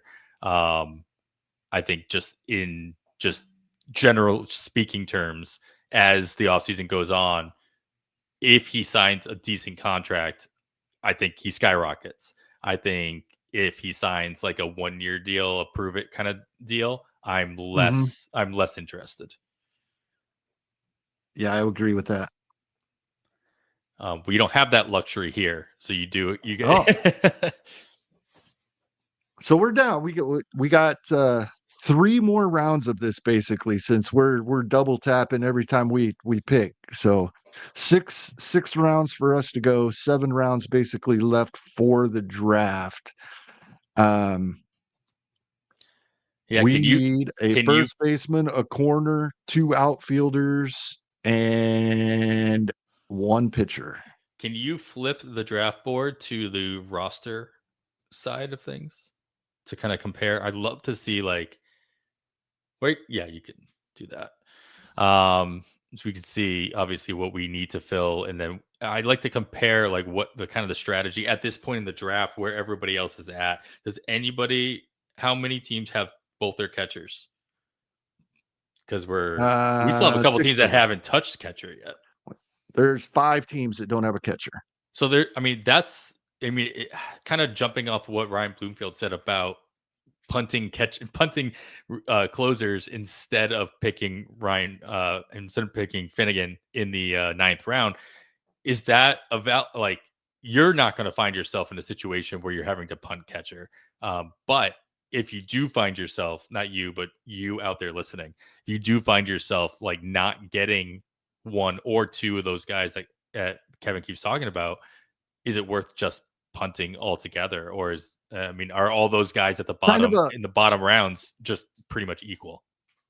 I could be okay with like a soft punt, like Freddie Fermin. He's not going to kill my batting average, and I'm going to get a little bit from him. He's not going to play enough to be, definitely not to be a catcher 1, and he's kind of a catcher 2, even in a 15-team league. But when he does play, he produces well. So I think someone like him and another one like him is like a soft punt, where even though it's only 750 plate appearances combined, it's decent batting average. I would be more likely to draft a catcher I didn't think was going to play than a bad catcher. Put it that way. Got interesting. That would be the complete punt. Yeah, right. Sure. That's an interesting strategy. Or a huge talking about volume guy that might get called up, but we don't think, right? Yeah, you're getting killed on volume when that happens, but catchers can just hurt your team so badly. Just like one of those guys, it's like if it's like a closer who's not getting you saves, but they're doing poorly in general, like they do more harm than good in those wrong circumstances. But as we look, as I kind of just scan through these rosters, obviously there's at least 1 team that doesn't have second baseman yet, unless there's a player that has the eligibility that I'm missing. Couple teams that don't have second baseman. So having that plan for second base obviously can, we still don't have a first baseman. So like there's definitely, everybody has something that they need at this point. And I think you're at a point in the draft, it's like you have to start considering, it's like, hey, do I just fill the need, or do I just continue to pick best case scenario or best player on the board? Right. And the thing about this point in a Gladiator draft, and I'm glad you asked me to pull this up. This is what you were alluding to. You can start to see who I like. First base, right? Just look at this. Team 2 has a first, third, and corner. So does Team 3. Team 4 has first and third, but not a corner. So that's 1 team needs a corner. 2 firsts and a third, 2 firsts, 2 thirds. So somebody there is going to be util. Yeah, none of them is Jazz still outfield. Well, they already have a full outfield, so they have their utility already full. I see a second team that can use a corner, third, fourth, fifth. So 7 teams can use a corner, but all of them have a first baseman and a third baseman so far. So What I you're saying don't is think you we're can in that continue to tough of a drop. spot. Right, exactly. Yeah, Yeah, yeah. we're not in a tough There's spot. not as much competition here for what you also need. It's when you get into that 100%. situation where there's like still 3 or 4 teams that are in the same boat as you, then you need to start thinking about that as you're drafting as well. Where we are, I keep seeing names pop on the board, but they pop up in this roster form. So there we go. Oh, that's right. I was like, oh no, where are we? I forgot we switched tabs there for a second. There we go. There's our board again. All right, cool. We're finishing up this round here. Yeah, Cutter Crawford off the board here. Not a lot of pitchers in the last 2. Wow. Yeah, only Cutter Crawford is just the 4th starter in the last 2 rounds worth of picks, with Bowden Francis starting it off. Obviously, we picked Walker Buehler and then Tanner Houck, Cutter Crawford, but then just a rainbow of infielders and outfielders going right around these guys with Jung-Hyo Lee coming back. Do you think he just goes right into that leadoff spot for San Francisco as he was supposed to move into when they signed him last year? I do. And I've been looking at him for like 3 rounds. I just wish he had just a little more power, just a little bit. Because he doesn't he doesn't should have all the amazing speed in the batting world average. either, though. Like he Right. doesn't have that calling card to make up for it. I think he's going to be like a very light, but 5 category guy, but light on each of them. I'm not even 2020, but double digits, and then to that 60 plus, hopefully 70 plus runs and RBIs that get you with a good batting average. So he's helping everywhere, not hurting anywhere, not a huge help anywhere, but definitely contributing. Like a Luis Ariz Kind of what I light see there. type. Yeah. Yeah. And maybe developing a little bit more power over time. I think there was a hope he could develop some power, just not much. Sure. It's just not also what San Francisco's banking on either. If it happens, great. If it doesn't, that's not what we're paying you for. Paying him for the defense in center field and leading off and setting the table. Well, we have a couple more first basemen off the board: Ryan Mountcastle, Nolan Chanel, and then there we go, Uncle Ted's closer of the future in Tampa Bay with Uceta going off the board as well. But got that third reliever. There are obviously still 6 more picks to make. There is an opportunity to grab that 4th closer or 4th reliever in your rotation if you just don't like any of the options for starters later on in the draft. But I mean, I like the 3 closers that we have. I feel like are closers, and that makes a big difference. Yeah, I really feel like Ryan Walker and Liam Hendricks, at least one of the 2, Sure, if not both. So I'm comfortable there. I mean, it would be an interesting move to handcuff Hendricks with Chapman later on in the draft. I'm not sure we're going to do that, but yeah, that is intriguing. That is very intriguing, especially in this kind of a format, as we keep talking about that. Those Chapman can't give you strikeouts, but as a reliever, is he going to get you as many as the best possible starter that's still available by the time our pick comes around? We're actually getting pretty close here, and I'll tell you, I have 2 starters queued up right now. Jackson Jobe, who you brought up earlier. And David Festa. As I'm looking Oh here, man, I'm seeing, Michael Walker would be very safe as far as getting the innings. I love Festa, There's a but lot of I don't Luis like. Severino. I love Festa, but I do not like him here. Okay. In Minnesota, And the then volume. if we Yeah, were to take another reliever, some of the guys that I think are going to be really good even without saves, but could get saves. AJ Puck is here. Trevor McGill is here. Griffin Jacks is here.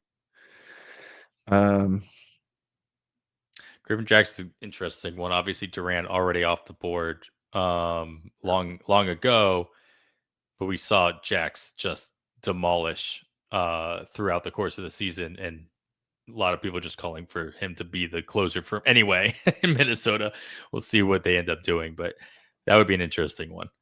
I don't think you have to pick somebody like Jax now. Actually, I don't have the ADP up, but maybe I'm wrong here. But with all these non-closers also being dart throw, and there it is, Griffin Jacks off the board there you go. Yeah. as I'm suggesting it. Well, it makes that decision easier, at least not having to consider it. But I mean, yeah, like you said, we have if I do my math, you said that we only have one pitcher slot left. Yeah. So if you pick the best available one, then it's not something you have to throw darts at later on. It's like we already filled everything. We don't have Shohei, so we don't have to consider that. I think it's Jackson Jobe. I think even in Gladiator, I think I trust him to go out there. Here's my thing in a Gladiator. With young pitchers, I don't need 160, 180 innings. Sure. I know the average amount of innings a starting pitcher, when you start accounting for all the injuries, we're probably going to average about 120 innings from starting pitchers. So that's what I'm shooting for. These young guys that I'm confident in their health. If they're going to give me 120, I'm okay with it. I do really like that Roman Anthony pick that just came off the board. I don't know what his role will be, but I think it will end up being a strong role once he's up.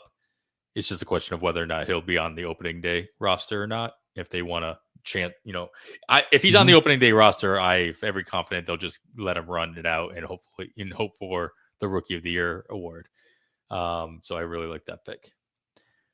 But there we go. I have to take my first baseman here because it's still about 80 picks ahead of ADP in the last, or his overall ADP is what's listed in the draft room. His ADP the last 2 weeks is about 25 picks higher than his overall. And his min is a couple of rounds earlier than right now. So I'm getting my Josh Bell at first base. There you go. And then I'm thinking Jackson Jobe here. I mean, I think there's the most upside here. And it's literally exactly at his 2-week ADP. Oh, I messed up. I hit rookie mistake. The guy I had clicked on earlier, not at the top of my queue, but guy I had clicked on was at the top of the page when I hit draft.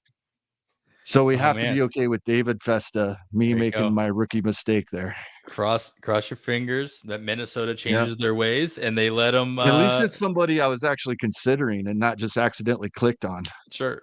I mean, there's definitely upside here. I think there's less risk with Jobe, obviously, with his situation, the team context, and what he's been able to put forward as far as production goes.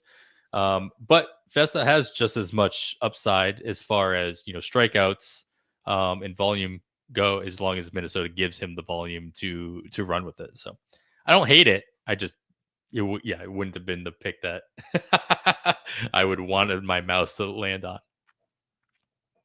So now in my draft room, we still have utility open. So I have all hitters, but there are no pitchers in my player pool. Even if I click, right. I like that feature. Right? If you click on it specifically, you Sure. can look at them, but it won't let me draft one. Sure. But if you just go to all positions, pitchers aren't even included. That's cool. I like that feature a lot. Well, we got what, four more slots, so basically two more picks because we're on the turns. We've got to fill Yeah. corner spot. You got to fill an outfield spot, utility, and another outfield spot, if I'm not mistaken. Yep. That's it. All right. I mean, still a bunch of those. I guess, yeah, both third baseman and a couple first basemen that fit the bill for that corner spot available later on. Still, I mean, I think a lot of the outfielders are either. I mean, we have two. So, I mean, if you wanted to pick one for upside and one for stability, you could go in that route as well. I'm just kind of glancing through all the green here and what's still out there. I see, Jordan Walker's name always pops out to me. But it's like, how much do I actually, we talked about this with St. Louis for years. Tyler O'Neill with, a bunch of other outfielders until they actually leave St. Louis. Do they actually become good hitters in the St. Louis outfield? I do wonder if Jordan Walker can't come back to what his, prospect pedigree was saying he should be with a full year of service with St. Louis giving him the opportunity. Yeah. I have drafted Jordan Walker for 2025. I've also stared at him at the top of the queue for a while. Let somebody else pull that trigger. Similarly, and maybe, but similar, not exactly the same, but it's been more injuries. But Garrett Mitchell, I stare at him a lot too because I really like him when he's playing. And 8 home runs, 11 stolen bases, and only 196 at bats. It's kind of exciting. Who else is out there that can get you that kind of stolen bases besides Ruiz? I assume Ruiz is still on the board. Yes. The guy we talked about earlier, and Jacob Young, but there's a long way to go. Sure. It'll only be about 10, 11 spots in front of his ADP. So it's not guaranteed he'll make it back, but if he does, he's one of the two outfielders. Because I do feel we're a little light on speed, not enough worth panicking over, but I think we have enough power. Yeah, Nico Horner's still the only zero in power, and some of these guys are plus power. So I'm okay taking one more guy like Jacob Young. Yeah, other than that, I think our corner just needs to be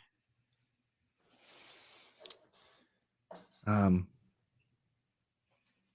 long a contributor that's not a huge batting average strain. He doesn't have to be awesome. Yeah, that's at this point in the draft, sometimes that's you're not expecting awesome, especially when it comes to batting average. But I really like Rhys Hoskins, but I'm gonna let him go. The 26 home runs were great. 214 batting average isn't. Scroll up on the draft board because I'm pretty sure Hoskins just went off the board. Oh, he did. Oh, Walker did. Oh, that was Walker. I knew it was a name that we were just talking about. Yeah.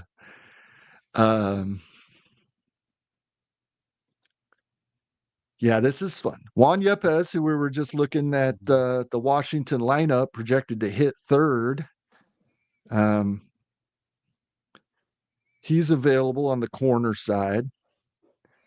Isaac Paredes, if you think he can bounce back in Chicago. I know a lot of people think Heimer Candelario should bounce back, that he was pretty banged up and trying to play through it a lot. Go just full-blown believing in a bounce back with Spencer Torkelson. Is Caballero on the board still? doubt it. And that's what I I thought too, but I doubt it. cannot see his name. I No, he's assumed. not. Oh, there he is. He's in blue. I was looking for the wrong color. Yeah, he went a couple of rounds prior. I think I.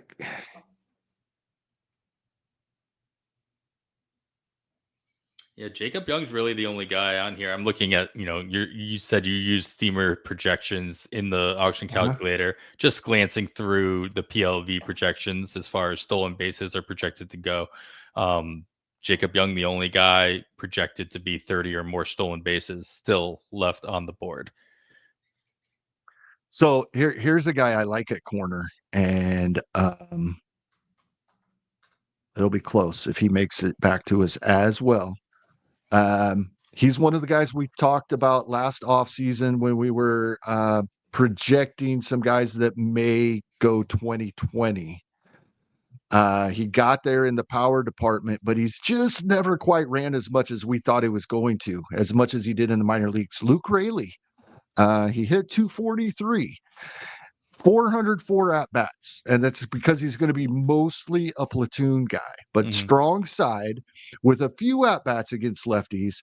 And this is the kind of guy, even when a Gladiator, when I can't shuffle him in and out, strong side of platoon plus a little bit is a good thing. He would not have hit 243 if he'd have hit against lefties, right? And he still got to over 20 home runs, still almost 60 runs, almost 60 RBI, which at this point in a draft is hard to find. And this is kind of where I push back on the drafting plate appearances and innings pitched. Somebody like Luke Raley is out producing some of these lesser players that may get 500 or 600 plate appearances in his 400. 58 runs and 58 RBIs is a pretty big number for this point in the draft. Yeah, I mean, that goes to what we were talking about earlier with, somebody like Strider. Like, though the volume, there are guys who need the volume, and there are guys who don't need the volume. They still give you positive return. And guys like Strider, obviously, and then somebody like Raley, or even like somebody like Jock Peterson, who you almost want him to be in that platoon so that the production he does give you is more positive than if he wasn't. Go there, quick picks here. Yep. They know who they need, right? We're getting to the point where you know what you need. There's still like 19 pitchers to come off the board in these last 3 rounds, and we're full, so that's great for us. A lot of teams need players that we have zero interest in at this point. It will be unsettling if Job is still on the board, but it comes to our pick. Yes. The beauty of the Gladiator, it's like in any other format, you'd be like, oh, fine, I'll get Job too. But the other beauty is we can draft another one tomorrow. There you go. Actually, we are just about to hit that midnight mark on the East Coast. Other draft is about to start. Oh, that's right. I forgot they were doing another one tonight, as in tomorrow. That would be pretty. I'm sure there's plenty of guys in our draft room that are doing both drafts. And they probably did the 8 o'clock as well. Yeah, exactly. What else are you gonna do on a Friday night? I saw them in the chat earlier, giving Mike the Mouth a hard time for not clicking on their link. So there's a conversation besides ours going on about this draft that we're currently in, and I'm sure there's been a lot. Goodness, how can I say this in a PG way? Goodness, a lot of banter. Talking about our picks, I'm sure. Fair enough. Man, I'm so bad I can't even come up with a phrase for that. That's that with a filter on it. There you go. My daughter's almost 14, so I don't use the filter at home as much as I used to. So I'm out of practice sometimes. Just forget. I don't change that filter anymore. This Romano pick, I was looking at Romano on the ADP board. Jordan Romano, of course. Again, reliever who's not a closer, doesn't have a role. An interesting pick here. I think we're at a point in this draft where I'm okay with these kind of picks at this point. But I don't want to be in a situation. I'm glad we're in the situation we're in where we can't pick a pitcher, because then we can't be tempted to pick somebody in Romano's situation. Trevor McGill, Jeff Hoffman, and Kirkering going right before him as far as pitchers go. Garrett Mitchell sprinkled in there, who we Yep. were looking at a little bit. Hoskins did go right after you thought he had. Oh, there you he go. went pretty quickly after that. Joey Bart and Alejandro Kirk, a couple of catchers here late. A bunch of C2s going in the last 2 rounds, and now Matt Wallner off the board. Yeah. So I'm going to take both players we just talked about. We're going to get some speed in the outfield with Jacob Young, and we're going to lock up our corner with big side platoon, hopefully a little more, but not too much more, so that the batting average comes down. Luke Raley. There you go. Protect the batting average, or at least don't hurt it. Right. All right. That makes our outfield. So this, at first look, is kind of underwhelming at outfield, but I heard someone else talking about this. It might have been Ryan Bloomfield, actually, a couple of nights ago. He's found himself doing this in drafts where, yes, we think you don't want to wait too long on outfield, because yes, there's 75 of them started. There's multi-position guys. Some of them are starting other positions. Some will be a UT. But you don't have to have superstars necessarily in your outfield. And yes, Mike Trout is a superstar when healthy. Wyatt Langford, we're hoping, will be a superstar. But then Taylor Ward, Jacob Young, Luke Raley rounding it out. And I think at first glance, you're like, oh, goodness, what I do at outfield? But then you start looking at their projections and how they all work together. And you're like, I love it. I love this draft. Well, it really you still have the flexibility of changing your mind in the next round, because he's got that dual eligibility. We can still throw him in the corner instead of having him fill that 5th outfield spot. So right, and our other spot's a util. We have all kinds of flexibility here at the end for these last 2 picks. Sure. Yeah. Speaking of which, what do we got out there that's just like? I mean, I feel like we can draft a corner, staring at us. Well, we can draft a corner or an outfielder, and then an anybody. We can draft anybody twice. Almost anybody twice. Unless we would want 2 middle infielders or 2 catchers, which we're not gonna. We're not gonna do that. I'm gonna get back to this. Let's see this board here. As we continue to have guys fly through. I'm sure some of these guys have another draft to get to. Yeah, I mean, on this ADP board that I keep looking at, it's all yellow. That's the other thing, is that, you know, a lot of the teams, I'm sure, without even looking at their roster page, still have at least 1 pitcher spot available or need. So the needs are not. We talked about 10 out of 15 a couple rounds ago. 10 out of 15 have a pitcher spot open, right? So that's what they're focused 2 of on. them need 2. Is Job's still on the board, isn't he? I think he is. Yeah. Well, you know, just the guys. So we're going to be big David Festa fans. Yeah, Chapman just go. Somebody is taking that. Well, I expected so they had him to Edwin Diaz. Their first reliever they drafted was their first pitcher they drafted, Edwin Diaz. And then they waited and took Kenley Jansen and Aroldis Chapman. And so their hope there is to get 1 like elite closer's worth of saves out of the 2 of them, plus their ratios when if either of them are throwing innings where they're not in save situations. I get that completely. I can see that working. What is your expectation out of Noelvi Marte? I have no idea. I have no expectation. I'm really afraid.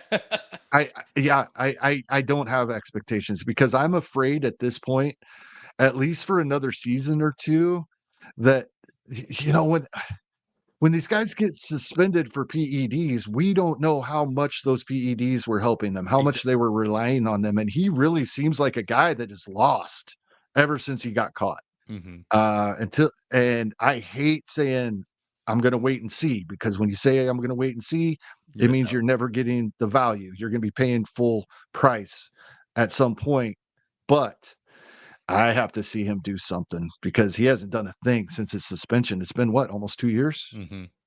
Yeah, you scroll the board down as well. I can see the names coming up, but I feel like I missed a couple. No, yeah, as you mentioned, Peterson just went. Yep. So that was, there's only one more obvious UT player out there, and that's Giancarlo Stanton. A lot. Like this at a point there's going to be more than one team that has the UT spot still open. So I'm not surprised to see the value of UT only guys that actually can produce value in the last 3 rounds. So Stanton's ADP a little bit above Peterson. So the fact that he's still on the board is interesting. Yeah, it'd be nice if he makes it back, because he's another guy like Luke Raley, barely over 400 at bats, but 27 home runs, 72 RBI in those 400 at bats. And after that postseason, he looked really good in the postseason. Like, is he re-energized? And he was over, talking with Bobby Witt Jr. after they clinched, when Bobby Witt Jr. was the only Royal still in the dugout, went over and, and was talking to him. If Giancarlo Stanton, I guess what I'm saying, if I get more than 417 at bats, it's at this point, that would be huge. Right. So, I got him queued up, but we got a ways to go. Yeah, we still got another 14 picks or 13 picks before ours. Jake Cronenworth coming off the board after Matt Vierling going with him as well. And Frankie Montas with the Mets going right before that as well. Yeah, I kind of like that. If Stanton does make it back to us, then we could move Raley so we can do outfield or corner if we go Stanton for our other pick. So it's nice to have that flexibility. Do we still need the speed, or do you think that should that be of any concern? Speed at this point. I think we're in that position I was talking about earlier, where I feel like I'm a little light, but not enough to worry about it. Because the only guy that screams to me speed that's still out there is Hyun-Sung Kim. Technically hasn't signed yet. I keep hearing the rumors of him going to San Francisco, which could push Chapman over to, at least that's what they were saying. But nobody else really stands out to me as like, all right. I mean, I feel like we got the last guy with Young as being like the speedster, the guy that can actually move the needle in the category. He's expected to, I heard somebody saying maybe the first half earlier today, but the reports still say first month for Kim. Yeah. Oh, his only eligibility is shortstop. So it actually, if we get Stanton, we can't. Right. The other one I was looking at, and this would be, goodness, I think he's only shortstop as well. I'm looking for Jacob Wilson's numbers here. Oakland.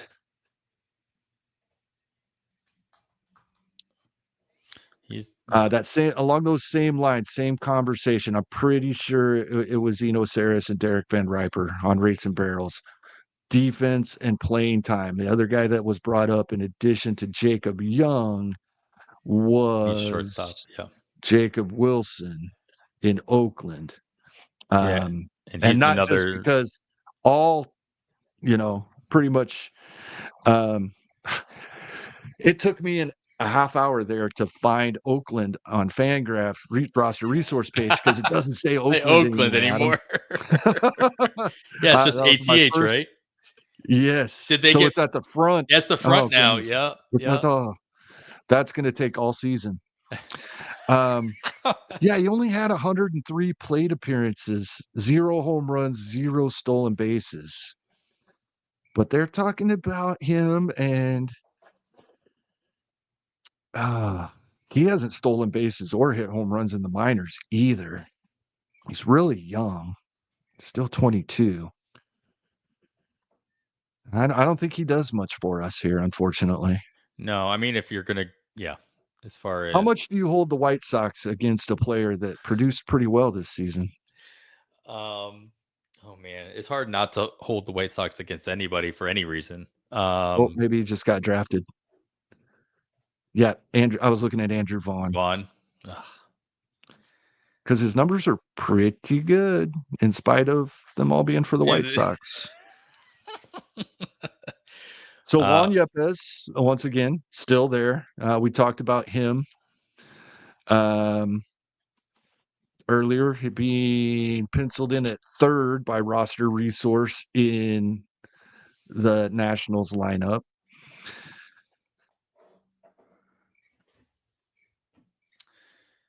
Just scrolling through and just seeing who's still out there.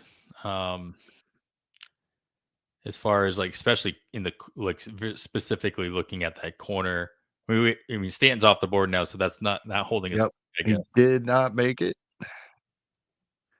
Did not make it to us. So we need 2 players here in about a minute. Pretty much anything. Oh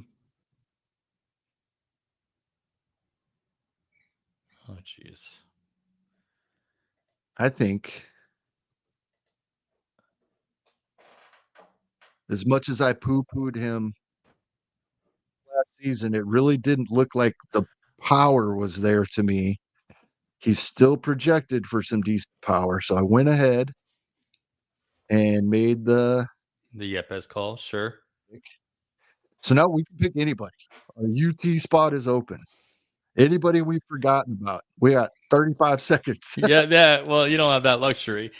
Oh man, this is the worst part of the draft, right? I don't mind the Kim pick if we think it's only going to be a month. He's the only guy out there that's going to do it. speed, unless you want to roll the dice on him like a Ruiz or Escher Ruiz type thing. I don't think anybody actually wants to do that.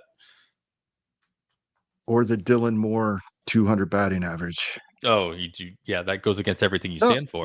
Let's hope for Kim to come back healthy within a month, because I love him as a player. You know, I've loved watching him since he's.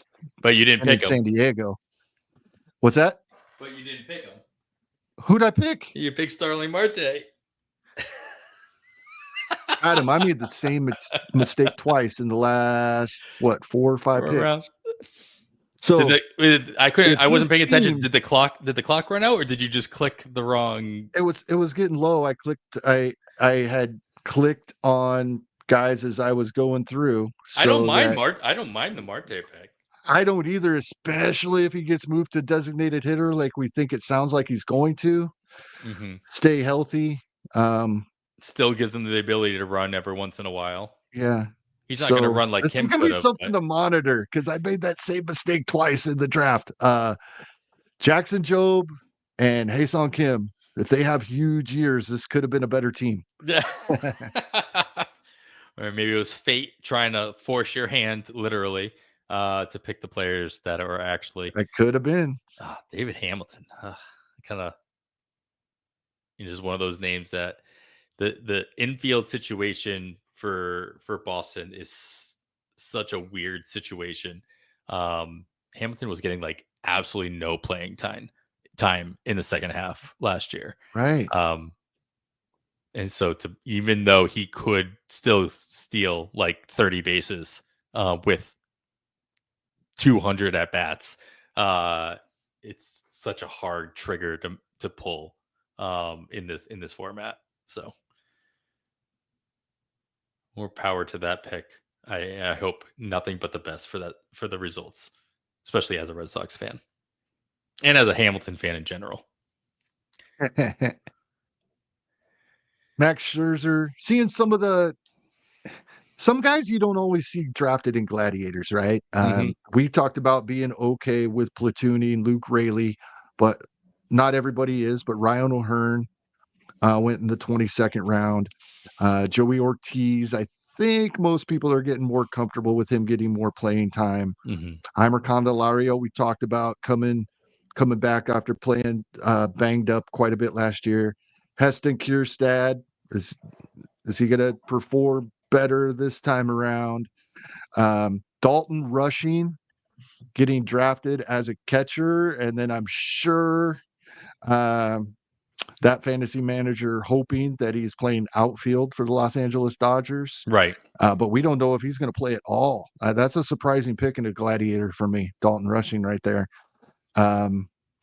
But it kind of goes to your point. It kind of goes to your point. It's like, would you rather pick somebody who's not going to play or somebody that's going to hurt you? I think so. And this is actually really intriguing. The two catchers for that team are both, hopefully for them, playing outfield. Hunter Goodman and Dalton Rushing. Yeah, they'll love that if they're both playing outfield.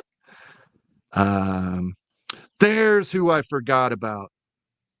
That's who I forgot about. He doesn't come up very high in the rankings yet because I don't think we're giving him enough plate appearances yet.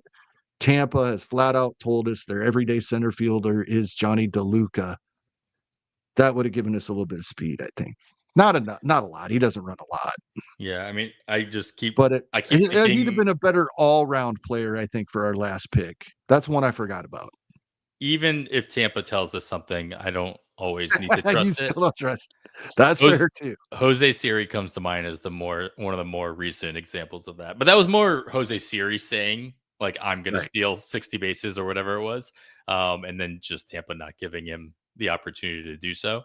But Tampa, you can't trust it. Andrew Painter is a fun pick here at the end in the last round. Chris Bubik, followed by Otto Lopez. So many Lopez. Josh Otto Smith. Lopez ended up being a really good ad for us late in the year. And I poo-pooed it at first, but then gave in. It didn't appear to me he would be able to hit for average at all, but he did. I gave in. He was still available because everybody else thought the same thing. Yeah. We finally picked him up and got those stolen bases. Michael Conforto sounds like he's healthy this offseason. I like that pick here. Pavin Smith could be the everyday first baseman in Arizona. So there's questions here, but these could work out for people, these final picks. Yeah. All right, Mr. Irrelevant, 48 seconds to go here. Overall, though, Kevin, even with the two happy trigger fingers, how are you feeling about how this roster in this format? It's very. I like this a lot, and even the two mistakes I made. Yeah, Job did not get drafted. No, he did. Yeah, he went like 4 picks later. Yeah. He did. Yeah, he did right away. That's right. Okay. But David Festa I was considering anyway, so I can't be too upset there. Marte, I really wasn't. And I kind of just somehow clicked on his name as I went by and then hit the draft button without paying attention that he was the one up there. But I'm okay with it. You're not taking a zero there with that. Yeah. Travis d'Arnaud. Travis d'Arnaud. I guess they needed a catcher. Yeah, they probably needed a catcher. Here's the teams that waited on catcher real quick. I know you got to get to bed, Adam, but for those that are listening, those that waited on catcher, we have a Jonah Heim and Travis d'Arnaud team. Could be okay. Freddie Fermin, Danny Jansen. We have one that Connor Wong, Joey Bart. That could turn out really good. They could end up getting close to 1,000 plate appearances there. That would be nice if they did. Ryan Jeffers, Alejandro Kirk. I'm not a big fan of that one. And then that Hunter Goodman, Dalton Rushing, which is huge upside, but could be nothing. Well, Goodman's going to play some regardless, but that could work out really well as for those that waited on catcher. Well, it's either, like you said, it's not work out. It may not hurt them because they may not play. But it could, just you're going to lose out on that volume. Well, this was fun. It only took us. That was a blast, Adam. as I sent out that message, it only took us 192 episodes to finally do one of these live.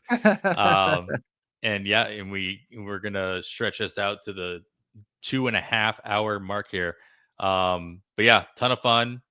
Thanks for everybody in the draft. If you are actually watching this and or watching it after the fact, thanks for everybody who came by and chatted with us, even for a little bit. Of course, Uncle Ted, extra shout out here every week. We'll get back at it. He's in the midnight. He started he's Gunner drafting right now. There you go. Stevers, Seager. That I like that start. Those were names he was just throwing out at the beginning of the chat. He just wanted us to pick he those went guys. and got all three. Fine. You guys aren't going to do it. I'll do it myself. That's awesome. Let's see if he takes 14 hitters and then 9 pitchers, because he did do that in a Gladiator last week. Love to see it. Love to see it. Love to see the different situation. I want to see somebody go and do the actual yellow brick road, where they pick 5 or 6 pitchers in a row and then a bunch of outfielders, so you have the Emerald City at the end of the yellow brick road. Yeah. If you do enough drafts, you have a lot of flexibility to do whatever you want in any one particular draft. All right, so we got episode 192 on the books. Kevin, I guess we should give out a little shout out to our future plans. We should be lining up episode 200 to put that out live during PitchCon. So keep an eye out for that.